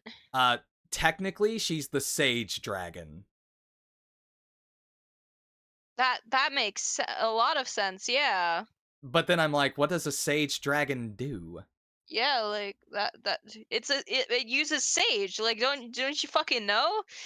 She's And the like magic w- magic dragon. basically Like, apparently, as the Sage Dragon, she has stronger magical power than normal dragons, She apparently. was so strong, she summoned a fucking meteorite from outer space to And it was crash into Earth. that's the only reason she could do that is because she was the Sage Dragon. Her magic was being a bad parent. Her magic was being one of the most magically powerful dragons and then in getting curb stomped by two girls that are like below the age of 20. Oh, and did I Oh mention yeah, and dying then to fucking Urza splitting said meteorite in half with all of the bones in her body broken. Can we also talk about the fact that you would think that being in a dragon's womb would affect Urza more. You'd think. But I guess that their logic is like, oh, well, that's exactly why Urza is so powerful, is because she was born to a dragon. Do I You know who also? else was born to a dragon? Fucking Kage. You know who I'm not making unbearably overpowered? Should I tell Star Fucking that Urza Kage. eventually gets Dragon Slayer magic? No, you shouldn't. She I gets it. don't want to know. Yeah, she. The thing is, yes, she does. The thing is that she never gets it for herself. She creates swords out of Dragon Slayer magic. Oh, she also manages to create swords out of Devil Slayer magic. Because Urza apparently learned how to be an enchantress. You You know remember this, when Gajiel was supposed to die? like, here's the thing. You know how Wendy has developed all of her enchantments? She's worked fucking hard to actually develop those skills. Urza needed 2 months, and she's apparently able to do higher enchantments than Wendy. Mother. Uh, I hate the scaling of this fucking series. I really do. I'm its biggest defender from you, and I fucking. The more I read it, the more I read 100-Year Quest, the deeper into a cesspool of hatred I fall. you're fucking learning. You're fucking Uh, I'll learning. stand by it. Fairy Tail stopped being Ah, like actually good after the fight with Loxus. I fucking agree. Oh my god. It's so bad. To be fair, it is stated that Mashima wanted to stop after Loxus. At least that's the rumor, but it's kind of like the same thing as Yeah. with the Kira Toriyama wanting to stop after Cell. No confirmation, I don't think. So now that we've talked about, is there anything else from Alvarez we want to talk about? Because that's when the The Neo fact that Eclipse stuff happened. Gajiel was supposed to die. That's next week. The fact that Lucy sat in a bathtub with her enemy for a while and talked about her mom Yep. is kind of dumb. Yep. The fact that that same person shrunk the entire country. Yep. Fucking hell. Anything else? The fact that Lucy rewrote the fucking Book of End. Yep. And there Where were did no she learn? consequences. Well, she almost died, but then Gray saved her. Plot Oh, convenience. yeah, she almost got burned, and then Gray fucking cooled her off. What the fuck? And then anything else? What else in the Alvarez arc really bothered the fuck out of me? It's still mostly the E&D stuff. The E&D stuff is so disappointing because it's like basically they dumbed it down to a big misunderstanding, and there was nothing to be had with it. Let's see, what else was there? Oh, the king turned into a mouse? I don't remember that at all. Oh wait, no, I remember something else. Oh god. Yeah, god, Sarah, like fucking like oh, he was like He got one shot by Acnologia. yeah, he was like fucking To be fair though, that was Acnologia. yeah, but like he was being like beefed up as the biggest bad they've ever seen, the most powerful wizard in the world, and then he just gets one tapped by Acnologia before he even does anything. Acnologia, who also gets beat by 7 The Dragon power of Slayers. fucking The power of fucking friendship. Did you So see that rainbow does that punch? mean that Natsu is stronger than God Serena now? Yet still Yes. weaker than Urza, Gildarts, and Loxus? Oh my god. Also, can we talk about this? Like, The fact that they ended that fight with the Fire Dragon King's Iron Fist. I'm like, Mashima, the Iron Fist is nowhere near this show's most iconic move. Like, what the fuck? If you were gonna end it and be like, oh, I want to make this iconic, the oh yeah, roar of 7 dragons would have been and cooler. then and then fucking Lucy's ancestor who came out of literally butt fuck nowhere and did nothing the whole time. Yep. Give me a second. If you want to continue complaining, go right on ahead. Because there's so much wrong with. There is so much wrong with it. Yeah, I Alvarez could arc. definitely see it. I could definitely see it giving Soul Eater anime PTSD. All right, how to put this? So the Alvarez arc is literally the worst of them, and I think a big part of that for me is that I really started hating war arcs. By the way, you want to see Anna's husband? No, Anna has a fucking husband? Yep. Meet Lucy's great great great great great great great great great great grandfather. What the Look fuck? familiar? What do you mean they're related? It's Ichiya. What It's do not you mean? actually Ichiya, but it's just so What fucking do you funny. mean that they're related? I want to kill myself. Oh my Oh my god. god. I'm just constantly having to ask is how the frick uh so Samapi Gaming, this is Lucy's ancestor. It's not actually Ichiya, but to answer your question, Ichiya does get her in the present. There was recently a chapter in 100 Year Quest of Ichiya asking out Anna. A whole ass chapter Uh, dedicated to him asking her out.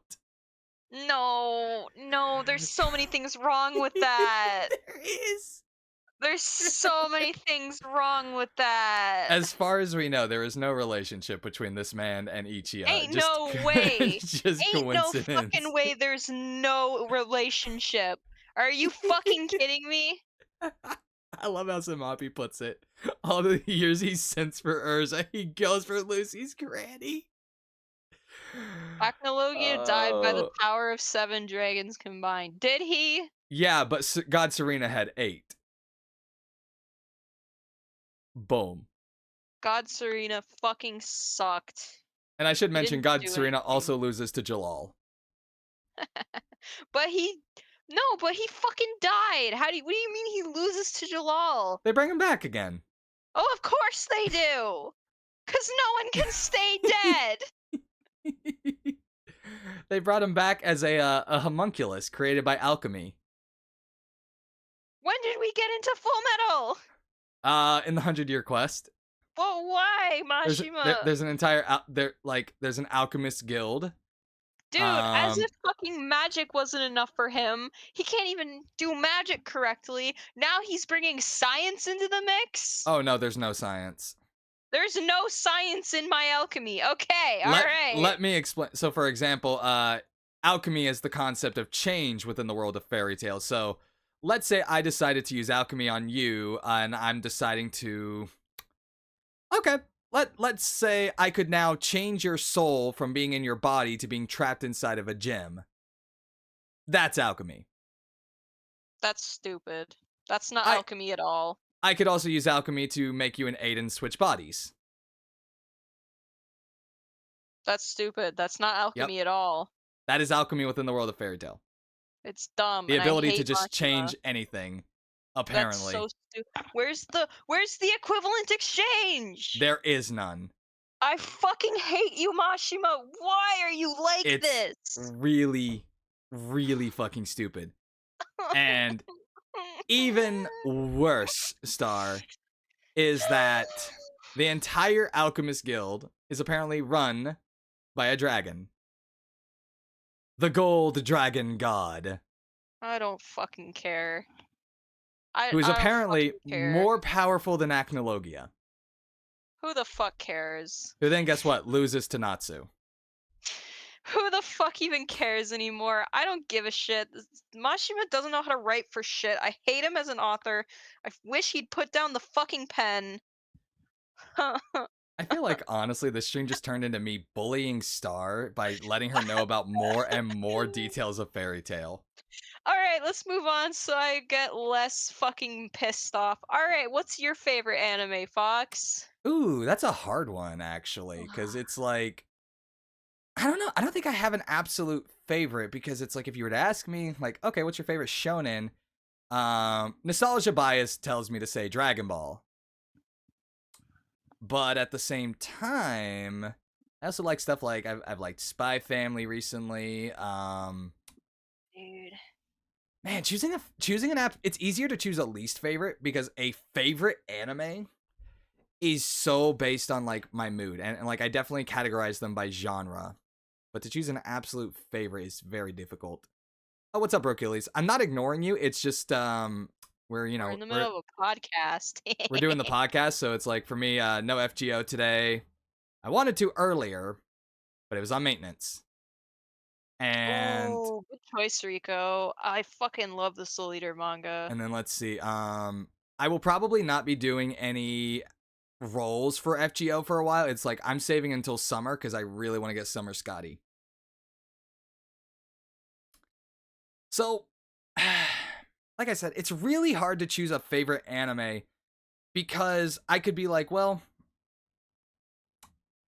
my favorite shonen is Dragon Ball, but my favorite sports anime would be Hajime no Ippo.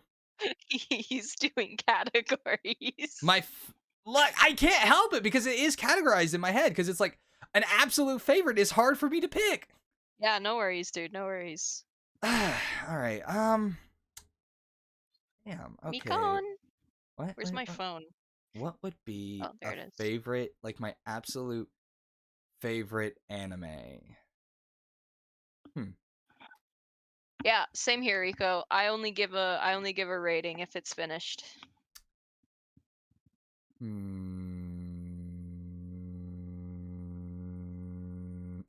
just humming for some reason. I don't think I can actually pick a specific anime as a favorite, but I guess I will just say that if I was to term rewatchability to be like, what is an anime I am most likely to rewatch? Okay, Bow Fury. I maxed out my stats in defense or something Okay. like that. Yeah, I maxed. I didn't want to get hurt, so I maxed out my defense or something like that. Yeah.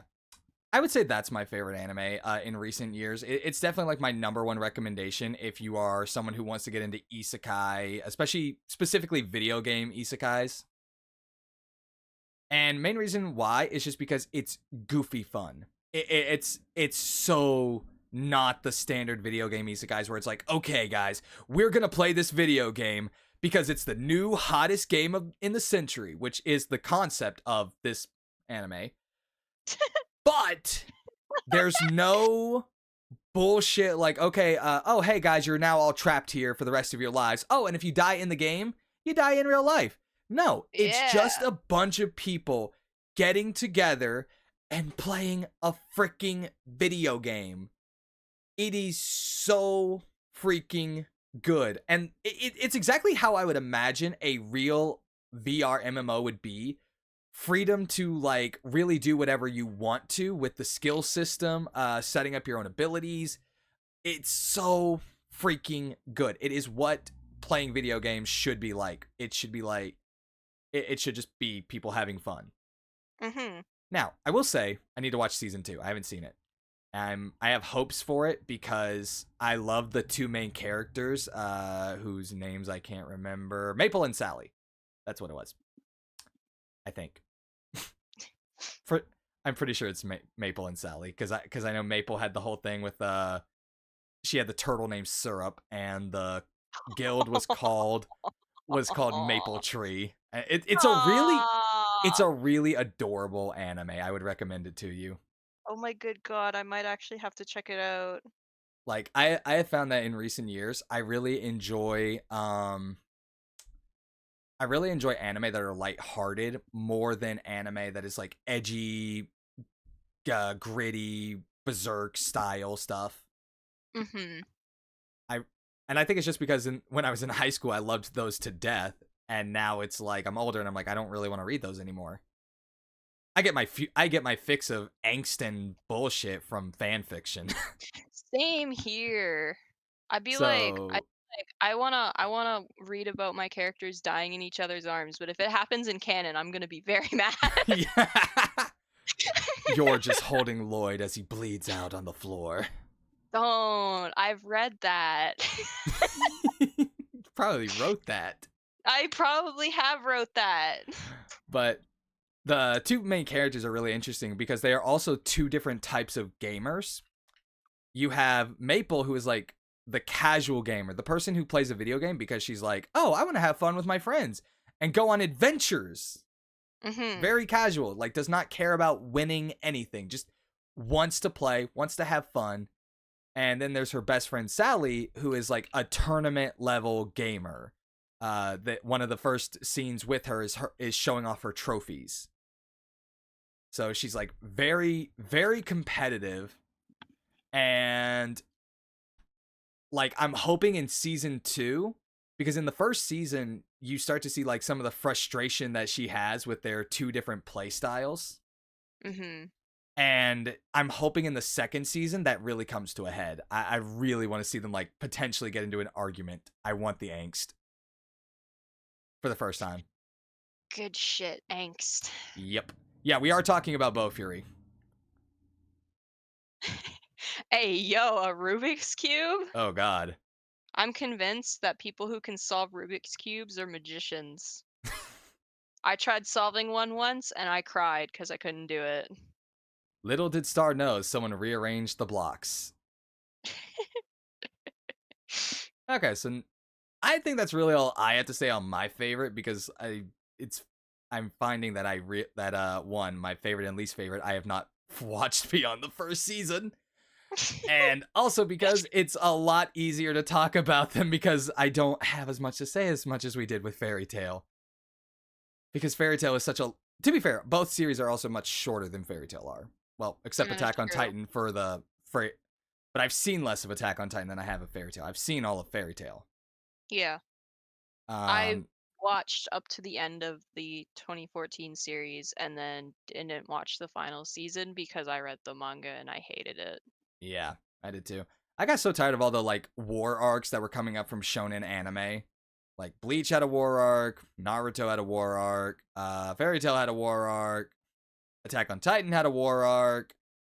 But Attack on Titan, to be fair, it was all about war anyways. The war on Titans. Yeah. So that one can be forgiven. It was within the genre, but the other one's just kind of I was like, I'm so tired of this shit. Yeah. So now the question is, what is your favorite anime? I'm curious about this because I could guess your least favorite, but your favorite eludes me. I can take a Really? guess. I can take a Does it? guess. You really don't know what it is? Well, it's either All right. Kaguya-sama, Spy Family, or something else. All right. I'm going to preface this by saying that Fate Stay Night Unlimited Blade Works had the title of my favorite anime for a long time. A long time it did. Okay. Until recently, Oh. when my little broski, I don't know if he's still in chat, but he was here earlier, introduced me to this little known series. You might not have heard of it before. Um it's called Spy Family. No, I don't think I've ever heard of this, even though I just mentioned Never it. heard of it before? Nope, never Okay. heard of it. All right. Well, that's my favorite anime. Okay. Um yeah, call me a basic bitch, but it actually cured my Nah, depression. it So I mean, 100% Spy Family is goaded. it is so good. And I think what draws me to it is that I had a very shitty upbringing and that seeing all of these goofballs who have also like had tortured pasts coming together and being a wholesome fucking family is just the best thing. Like, fuck, man, it's so good. Opens mouth. Opens mouth Basic. basic banned. Oh man, I misjudged my family until Star convinced me. Yeah, Cal definitely misjudged it a lot. What do you mean you misjudged it? She didn't like Anya at all. How dare. Yeah, she just thought it was an anime version of Mr. and Mrs. Smith, which it is not. It is not at all. Oh man, It is no, it's really not. it is so fucking pure while also having the action that you would think having a spy and an assassin for parents would have. Mhm. And the fact that Anya can read their minds too is just the it leads to the funniest shit. And I think that both Lloyd and Yor are stupid for not realizing that she can read their minds. Oh man, I love So the. you want something that makes happy. Have you ever heard of Jujutsu Kaisen? Yeah, shut up. I have heard of the thing known as Jujutsu Kaisen, and it is not a series that'll make you happy at Yeah. all, Like I unless believe I heard that Endo Sensei doesn't like the series that he's created, Spy Family. I don't know if he hates it, but I've heard that he just doesn't really like it. And I can like yeah, I understand like his passion project flopped and then he ended up doing something that he didn't really want to do, but it ended up taking off. yep. And oh, he just doesn't like Anya. Okay. Damn. Which Like is it makes funny because sense. Anya is so beloved by people. Yeah. Um but it's something that's really special to me. I love how I said Anya is so beloved by people, and Star's just sitting here like, yeah, moving on. No, I love Anya. Honestly, like Anya, I would fucking adopt if I saw her. Like, are you kidding me? And I fucking hate children. No, I'm just saying it was funny the pause that existed between the two segments right there. Yeah. So it's something that's special to me because I think I found it.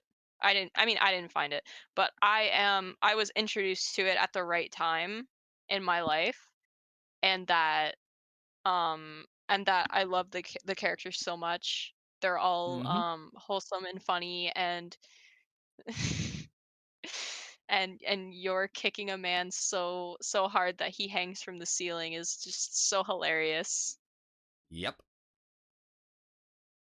His senpai was Chainsaw Man's mangaka. That is true.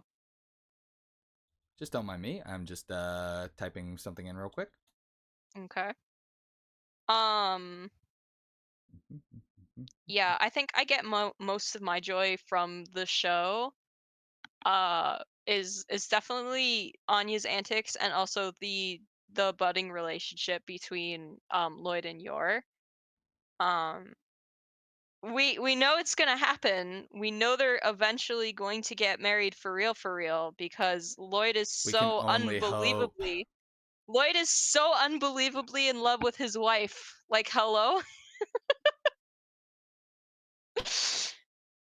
I like the budding relationship between Anya and Damon. Yeah, or sorry, Damien, not Damon. I have a harder time shipping them because they are literally 6. Like maybe if they were a little older, I'd feel a little bit more comfortable doing it, but they're not my go-to ship, but they're still fine. They're cute. Oh no. I'm just gonna block my face for a second. Just don't mind me. Why? Don't mind me, guys. I'm just showing you something. Oh no. Oh god, I wish that were me. Good god, I wish that were me. Oh, it's even funnier with it playing in the background. Oh my god. It's good. It really You is. talk like you weren't like them one time crushing on someone and unable to understand why. It, Yeah, I Ignore mean, that sure, thing telling you to buy Mountain Dew. I'll buy Mountain Dew. No. Why not? I don't know. You said you don't like caffeine. That is true. Have a Sprite. Okay, I will have a Sprite. But yeah, no, absolutely. Sorry, guys. I had to pull up that clip. The second Star was talking about York kicking a man, I was like, oh, I gotta show that. I got to. Yeah, it was the fucking aquarium episode where she like kicks a man so hard he hangs from the ceiling, and then Anya goes, "Wow," and it's fucking hilarious. And then like the episode right after where she kicks a man and he bounces off like a wall and then the floor and then another wall, and it's hilarious. Every time Star sees York kick a man, she just wishes that she was in his place. I wish that were me. Because that's just like, well, a nanosecond she gets to spend in Yor's presence. Yeah. I find you're adorable despite the fact that she could literally kill me. You forgot Lloyd's Fair. wow. Yeah, yeah, and then right after Lloyd walks by and he goes, "Wow." Such a good Oh my scene. god. They are it's so fun. Like Spy Family is so fucking funny because you have three people trying to pretend to be a family and yet they are more like a family than most others. Honestly, I think that Lloyd and Yor are like a healthier relationship than most people. Yep. And they're not even like actually like dating or actually married. They're just like, it's a cover. They don't hold Hmm. hands or anything. That would be too weird. They don't hold hands yet. They don't hold hands yet. At on the very last page of the final chapter of Spy Family, they will finally hold hands. Dude, if they did that, I would die a happy man. It's like you don't even get a kiss out of them. It's just them holding hands, walking with Anya. Yeah, I'm actually waiting for the I Lloyd would, versus Yor fight you know because what? we know it's gonna happen. Actually, I would be totally fine if it was just the three of them walking out, hand in hand. I would actually be fine with that for the final chapter. Yeah, Like, honestly, we don't really need to see the kiss. We want to, we definitely want to. but we don't need it.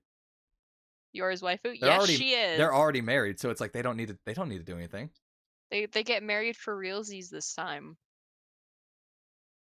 Waiting. I Oh, want I want Lloyd to use that grenade pin he used to propose to her with and just fashion it into an actual ring.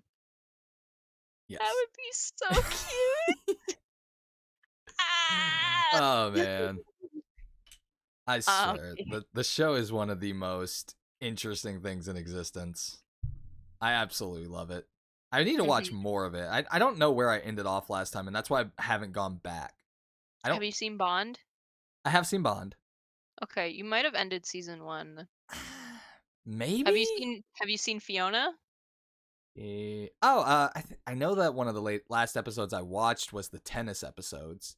Okay, yeah, you finished season 1 then. My favorite part The was when tennis you're arc. obliterated Fiona. The tennis arc And is Fiona peak. goes off to Oh like my the fucking god. Ozarks just so she can just practice her swing. It The fucking tennis arc was peak. Oh my god. was. Like, I don't know how they do it. The arcs only last like one or Oh, two episodes, but they're wait, still so good.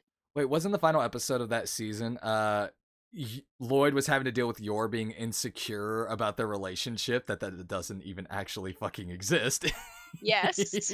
Yes. And then she knocks him the fuck out in a drunken stupor. And then they have that nice tender moment where Lloyd opens up about his past. And then she forgets all of it.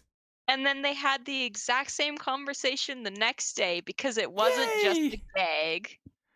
Oh my god, Oh the fact that it man. wasn't just a gag, it's just so good. Yep. I have I seen have the movie, I have yes. not. Star I watched the movie 10 times. I didn't. I didn't. I would have if it's out on streaming platforms, but it's not. Don't believe her. Don't believe her, chat. I don't believe her It's for one not. second. She bought It's one not. ticket and stayed for like 10 viewings of it. No, I would have if it was playing in sub, but it wasn't. Elitist.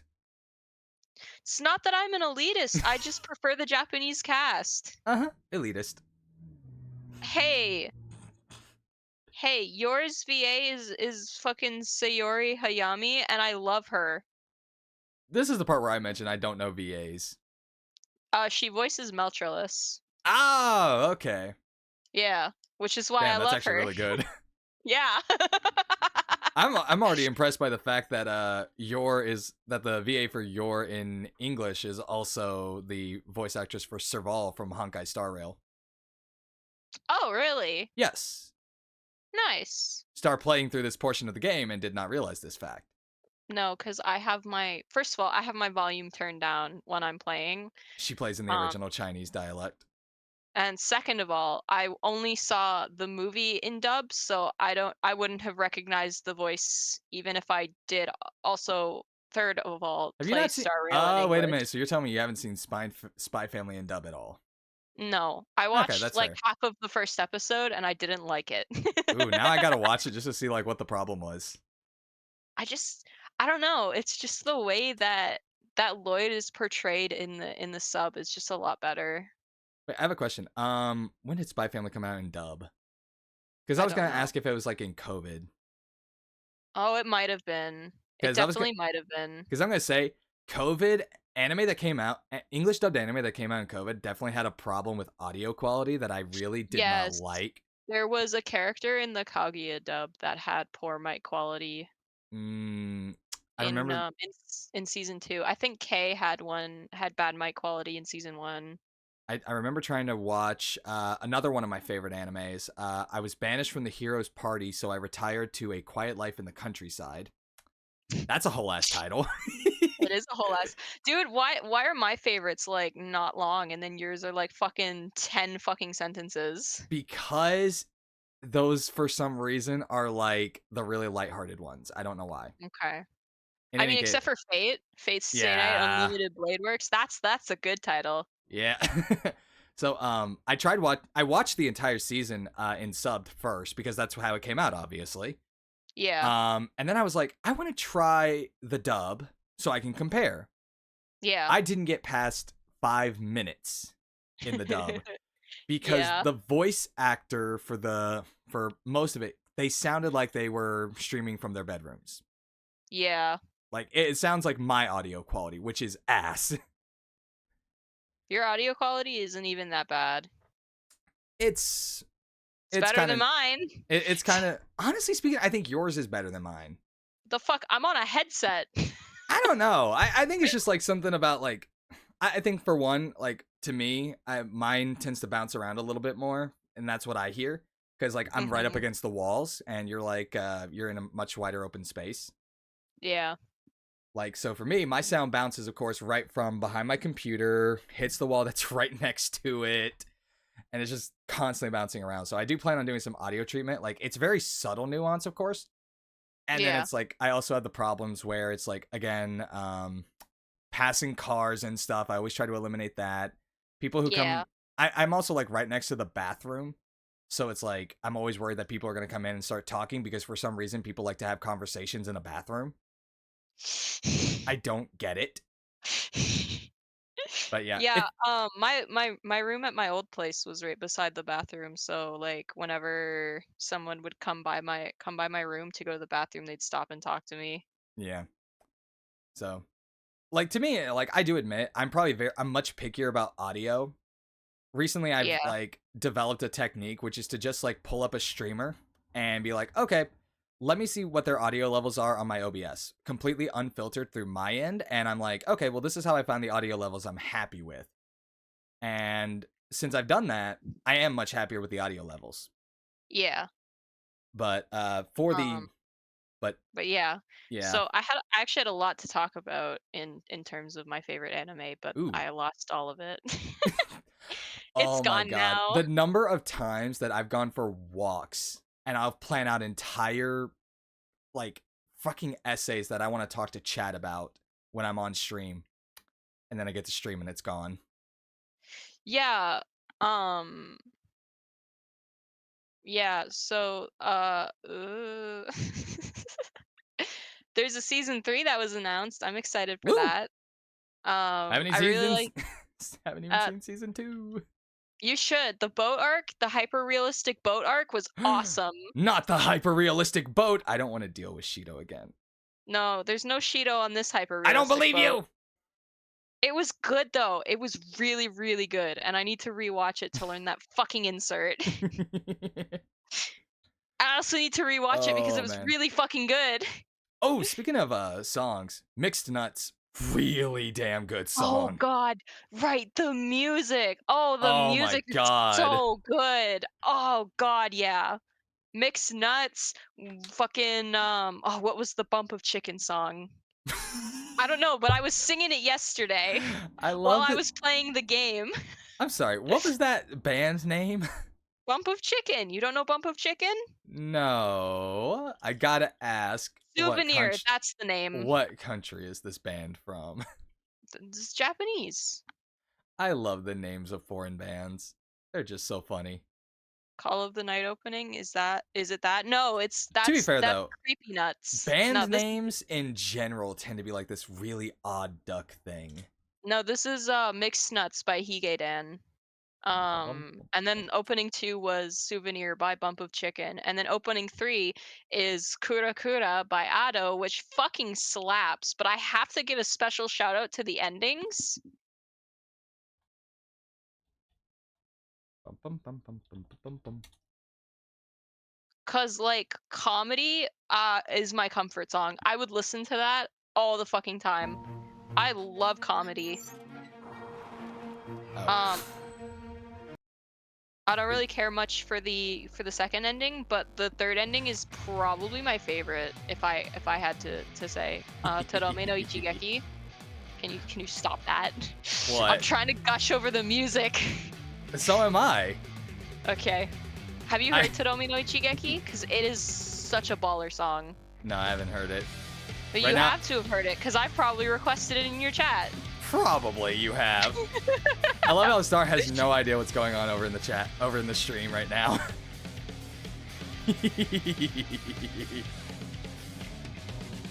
Yeah, I I, ju- know, I know. Creepy Nuts did the opening of Call of the Night, but yeah, this one is Mixed Nuts. Are you fucking listening to it?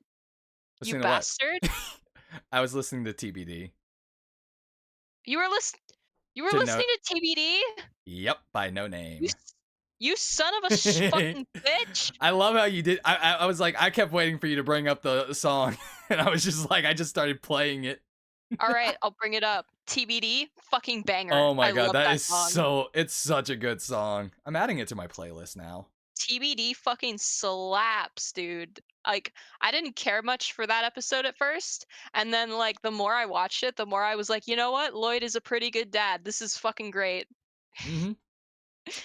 I think this And is. then TBD fucking kicks in, and you're like, this is so good. Yep. Like, honestly, Lloyd thinks that he's not a good parent, but he literally fucking rented out a castle for his daughter. Like, hello? He beat a man for his daughter. Lloyd would literally kill a man for his child. Like, come on. No. He wouldn't kill. That's yours job. That's true. They Literally, would like, both, honestly, just tag team and my kill a god, man. I just remember the like when they were trying to get her into the school, and yours just like she's already having that fantasy of killing a man so that she can get Anya into the school. It's so good. It's like, oh my god, these two are deranged, but I love them.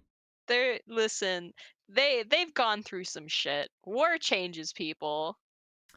I was reading a fanfic like some time ago now that was Spy Family. You know how I'm like obsessed with reaction fics. Yeah.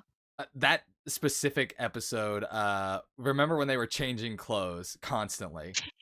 Yeah. I love the fic that goes like, what kind of people have 3 changes of clothes just in case for this exact moment? And then it's like it has Yor and Lloyd just smiling sheepishly. And if I remember correctly, it was the coworker character. She just looks at them and says, "You had a 4th set of clothes, didn't you?" And they just reply, "We also had a 5th." Oh my I'm god. like, that is genius, and I absolutely believe they did. That It's is now so peak. Oh my that is god. like my headcanon that they would have one. that they would have 5 sets of clothes just for the lols. Yeah. It's Oh great. man. It's great. The characters are lovable. They actually have a really great dynamic, and it's like, the story is it's moving. It's Yeah. moving at a pace, but it's still moving. Mhm.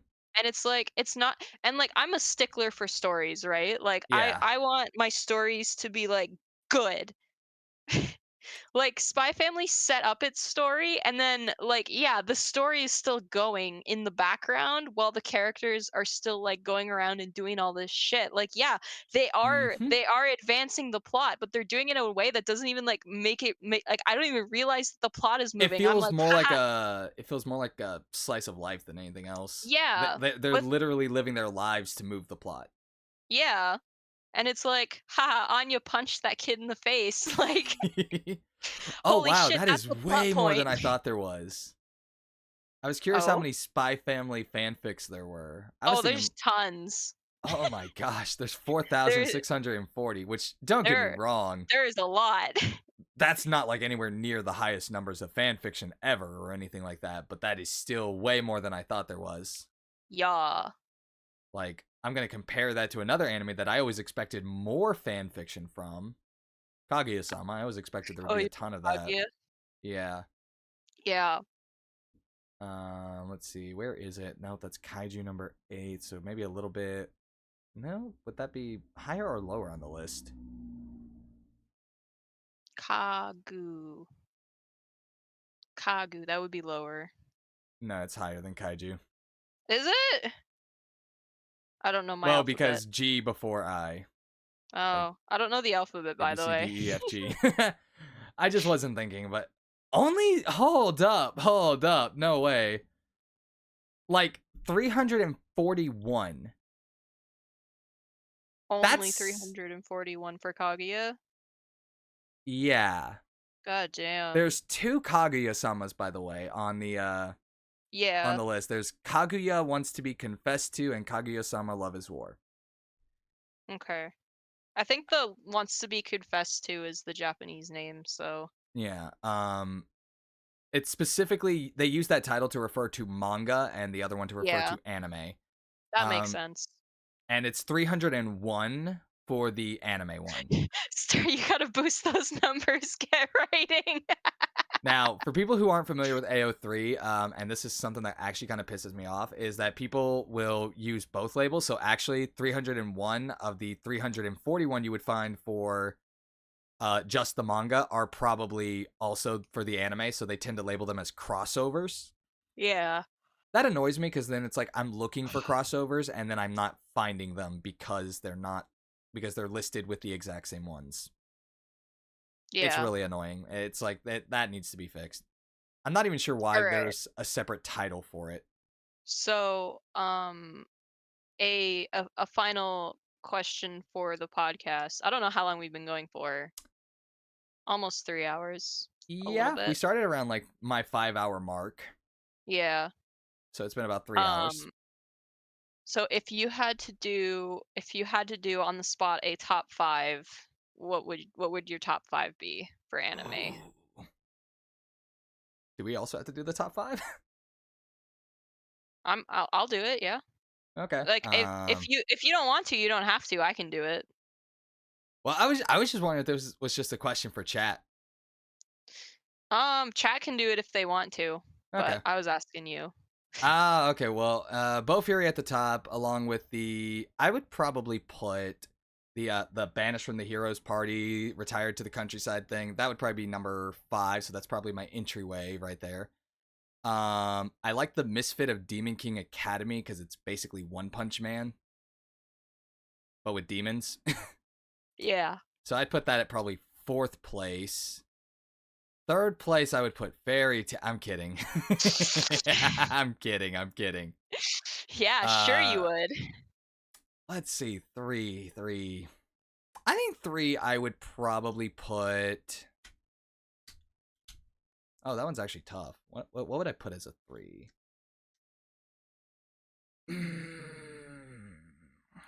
Okay. We talking manga or anime? It can be either one.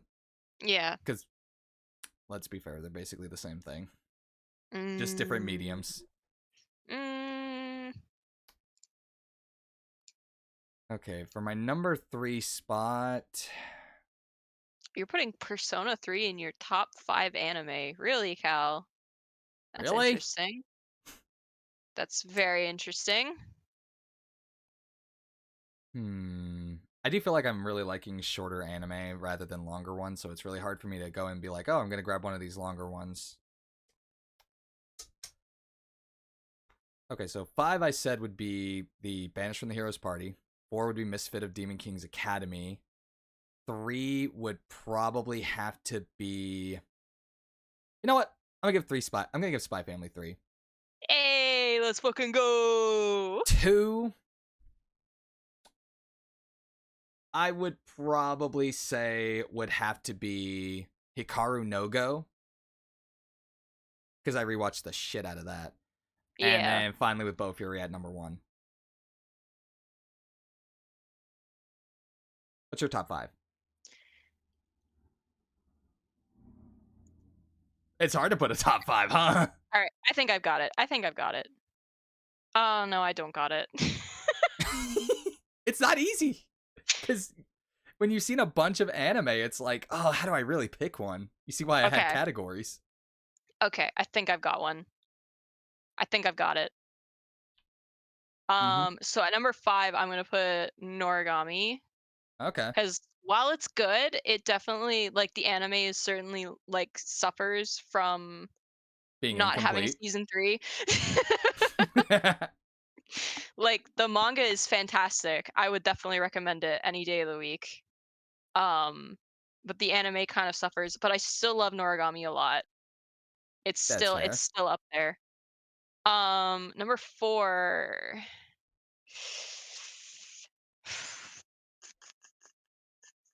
I might have to put UBW there. I think UBW has just gone down on my list.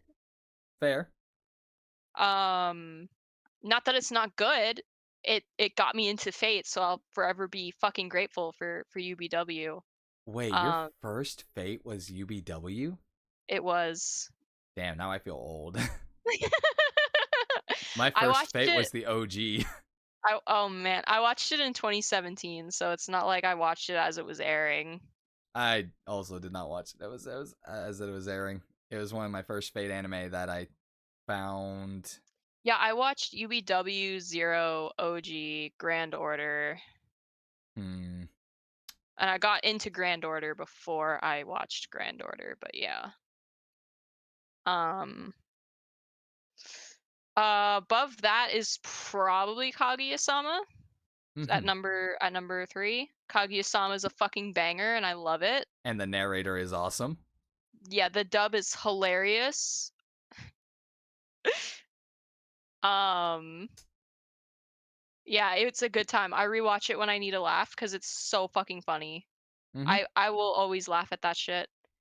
Number 2 is Steins Gate, Oh, not number 1. not Oh well. number 1. We know To be what fair, number 1 is. yeah, true.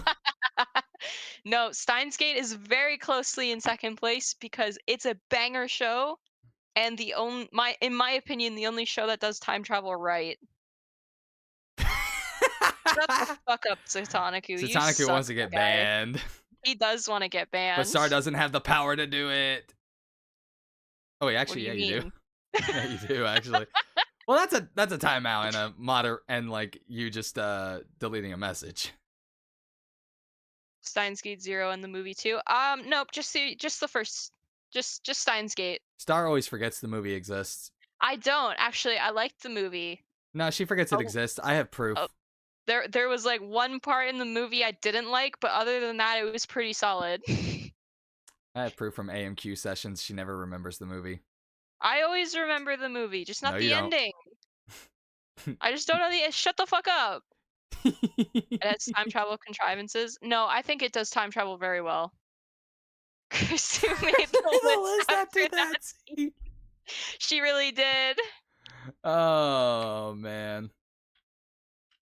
I could go on for hours about what I love about Science Gate and how it handles its time travel, but I think I Time did that before. travel. Did you? Yeah, I did in our first one where I talked about I love time how that travel was and like why I we hate weren't it. even attempting to do a podcast during that time. We were just like yapping during watching Fairy Tale. No, good time travel is butterfly effect. It has the butterfly effect. What the fuck do you mean? The butterfly is in the opening. We know about. Butterflies, And then number butterflies. 1 is Spy Family. Yay! Yeah, I have to put an honorable mention for Romantic Killer. Vegetables. Are they great vegetables, Satanaku? They are indeed great vegetables. I have to As put long an as they're honorable mention for Romantic Killer because remember, I guys, really like that one. do not wait. I was gonna make a joke, but it was a joke about carrots. But was it carrots or was it cabbages? I always forget. The I guy don't that know. the guy who turned into a girl that one timeline, was it carrots or cabbages? Or was it just It was vegetables in general? it was just great vegetables. Seriously, that's all. Yeah, they literally sent a text back to their mom and said, "Eat more veg." Wow. And suddenly they were born a girl. I'm sure that's not exactly the logic that was going in mind.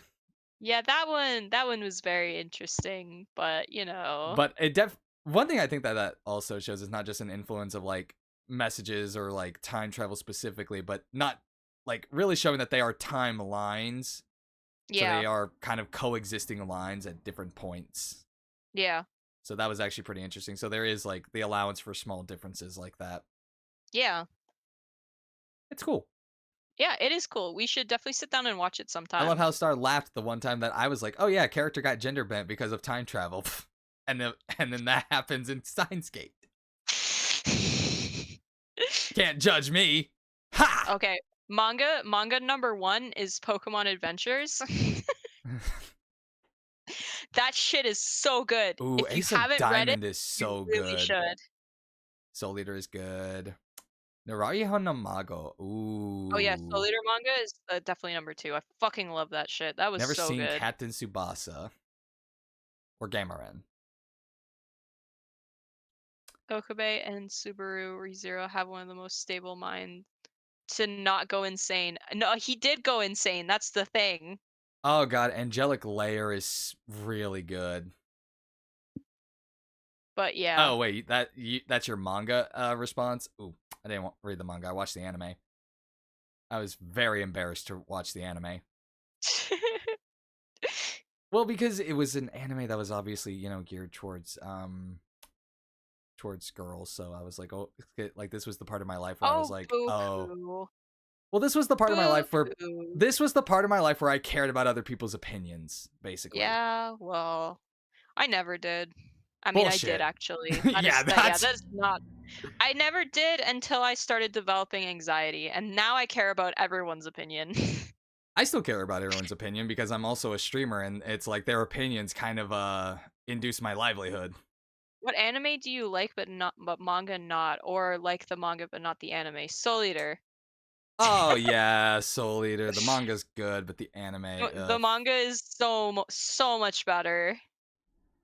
but anime that I don't like the manga of, that's rare, I think, because they're basically the same thing. Oshinoko, but that's just because they haven't adapted the parts I don't like yet. All right, that's valid. Like I'm watching season 2 with Ku right now, and it's like, yeah, Uh, yeah, this is painfully mid. okay, let me think. I can't think of one because when it wait, actually, you know what? All right, so if I'm choosing, no, this is really tough because it's like, Yes, I do like Oshinoko's animation style though. It's really good. hmm, Yeah, the story is not that good. It does not deserve the hype that people were giving it. I'm still thinking really hard on this question because it's like, a manga that I didn't like, but I like the anime of. I can think of times where it's like, certain manga did or certain anime did the manga a little bit better, but it's mostly because they, you know what? My opinion of Frieren is a little bit mixed because Mm. I like the Frieren anime, because it expands a lot on the manga. It feels like the manga at times can be very rushed, which sometimes where it's like during the time where I was really trying to catch up on the manga, that was really good. But there were very much like it felt like scenes that weren't getting explored very much, and I was like, oh, I don't like this.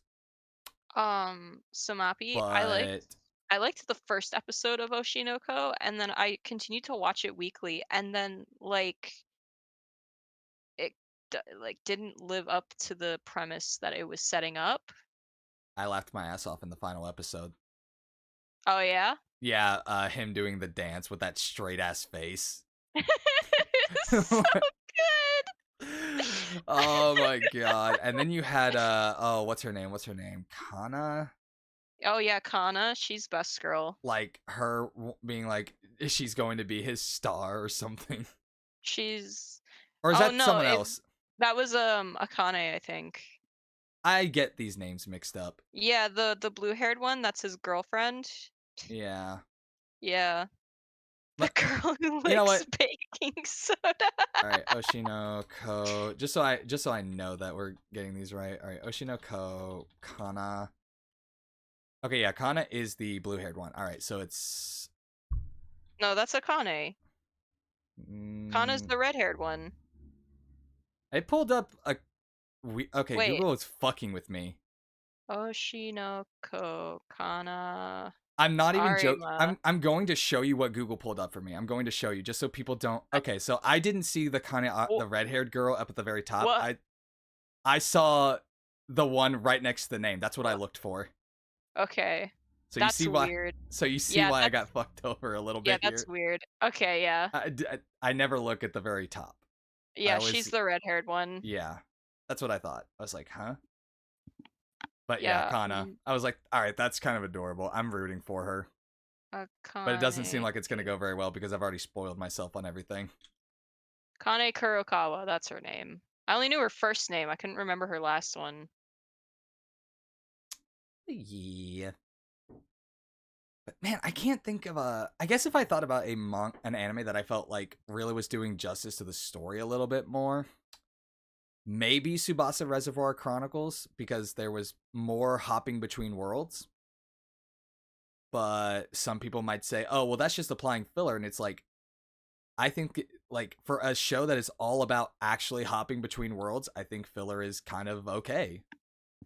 Mhm. Doesn't necessarily have to always be like them going to a new world all the time because they mention they can go back to old ones. So when they do that, that's actually really enjoyable. Yeah. But it's still like one of those things. Oh no, wait, actually the manga does kind of work a little bit better because if you also include the OVAs as a part of that, Tokyo Ghoul manga fans have been in pain for a long time. this I'm not a big fan of the Tsubasa Reservoir Chronicle OVAs because it's like if you're not aware of the transition of the story, it can be very hard to watch them because in reality they're actually Yeah. canonical to the manga. Oh, really? Yes, because they are What was um it? What was it? I was thinking of something. because they are in fact like the part of the final two major arcs of the story, yet they are OVAs. So if you watch the original Tsubasa Chronicles, you would have no idea about any of them unless you read the manga, Yeah. which is really dumb in my opinion. Tsubasa I Reservoir like that. Chronicles. Oh, the fact that I didn't put that in my top 5 is I annoying, but like it's that not. the I like that the Kaguya movie references chapters that didn't get adapted. It was pretty neat. Neat. Yeah, it was nice. In the OP, they show some of the scenes, and I was like, wait, I don't recall that getting animated. I have heard SAO progressive is really good for like actually way better than the other SAO stuff. I really like the progressive novels. I've only seen one of the movies, and I heard the second one like skipped a bunch of content, and I haven't watched it yet. I love how Couch Citra says because it follows the story. Yeah, actually, yeah, progressive is really good. I would recommend Oh giving it yeah. a read. I have I seen really people like it. comment about it. I like the fact that it's like it's using video games to it's actually using video games in a realistic way. It's not just power fantasy, it's all kinds of things. Yeah. I Like have the how main many character is a volumes do really I have? tall girl or something, so she plays as a very short girl in the game. Sorry, Good God. How many do I have? I'm thinking of the Gun Gale progressive. Oh, okay. I have I, 8 volumes. I do like also the fact that it's like it's the same world with multiple games. It's not just one world with just one game. Even SAO Progressive skips now stages, but didn't he say he wanted to make a book for every stage level? Yeah. Yeah, he Mhm. did. I've only read up to like book 5, I think, and I've bought 3 other volumes. I just haven't read them yet. I think that's kind of the issue with light novels is that they are Well, very no. Cal, they didn't fuck up. They adapted it exactly what he had written. I yeah. would know. I have the light novels and I have read them. Yeah, it's like he basically condensed his entire story into 2 novels. Yeah, cause the thing about Sword Art Online is that it was for a short story contest, Mm-hmm. so he just kinda threw it together and then decided to publish it as is, and then work his way from there, and I really like that he's going back and rewriting the whole story through Progressive, cause it's really freaking good, and I Mm-hmm. still have to watch Alicization. I still haven't done that. I've only seen the first episode. That's more than me. I still ha- And before I anyone says, "Star, why the fuck do you own the light novels?" It's because I liked SAO, okay? Fuck you. tisk tisk tisk tisk. Tisk tisk. Imagine Imagine liking liking SAO. SAO. I know. Honestly speaking, uh, I'm just like I'm not sure how to give my opinion on SAO because it's like I guess so. It's kind of like I get tired of fighting with people about it because they'll say it's like, oh, SAO is garbage, and it's like you're right, it is. It's my junk food though. I can enjoy it. Yeah. Yeah. Like it's, and you're Leave gonna me hate and me my for junk food alone. says the girl who bashes me for liking Fairy Tale. Yeah, well, that's just bad junk food, alright? Yeah, would name junk food that's good. At that point, you could have said popcorn Popcorn. because that's good for you. It's not the best, but it's better for you than any other form of junk food. Popcorn. Like even the so-called healthy junk food is still fucking awful for you. Yeah, well, how did you get diabetes, Fox? I watched SAO. There's not enough sugar in SAO to get diabetes. There's enough sugar in Spy Family to get diabetes, though. This is true. Oh, new chapter tomorrow, by the way. I'm so excited. I will catch you all. You're streaming tomorrow, right? Depends Maybe, on how tired mayhaps. I am after this one. This Yeah, isn't that almost. makes sense. It's almost been 10 hours since I started. Yeah, I'm gonna be downloading VODs tomorrow, so I don't know if I'll pop in. That's fine. So thank Well, you I everybody will. for being here. Yeah, We appreciate anime in the Discord. I support. don't know. I don't know yet. We appreciate the support, and we hope to catch you guys in another podcast. I'll probably be doing a lot of editing on all of this to make it a little more Yeah. streamlined. If not, I don't know. I feel like I was such a downer with all the streamer talk and the persona Aw. talk, so I'm like, that's probably not something I'll leave in. Well, if you want to, like, I won't judge either way. If you want to cut it out. Yeah, Again, I was saying we should cut it all out to keep on track with the topic of today's I podcast, and I've gotten also and also so it's not as long. yeah, I've gotten to where it's like I don't mind when we go off track because it's fun. I do think we also need to really start focusing and try not to Yeah. talk. Well, we did. We did the topic and then we went off track. Yeah, we did in fact stay on topic, but I also think we like spent way longer than we needed to on Fairy Tale. I think Fairy Tale is like 2 of Nah. the 5 hours on its own. Oh, 100%. So yeah, thank you guys for being here. I appreciate the support. Who am I gonna raid today? You know what? Since it's Furious. FGO's anniversary, we're raiding Danny.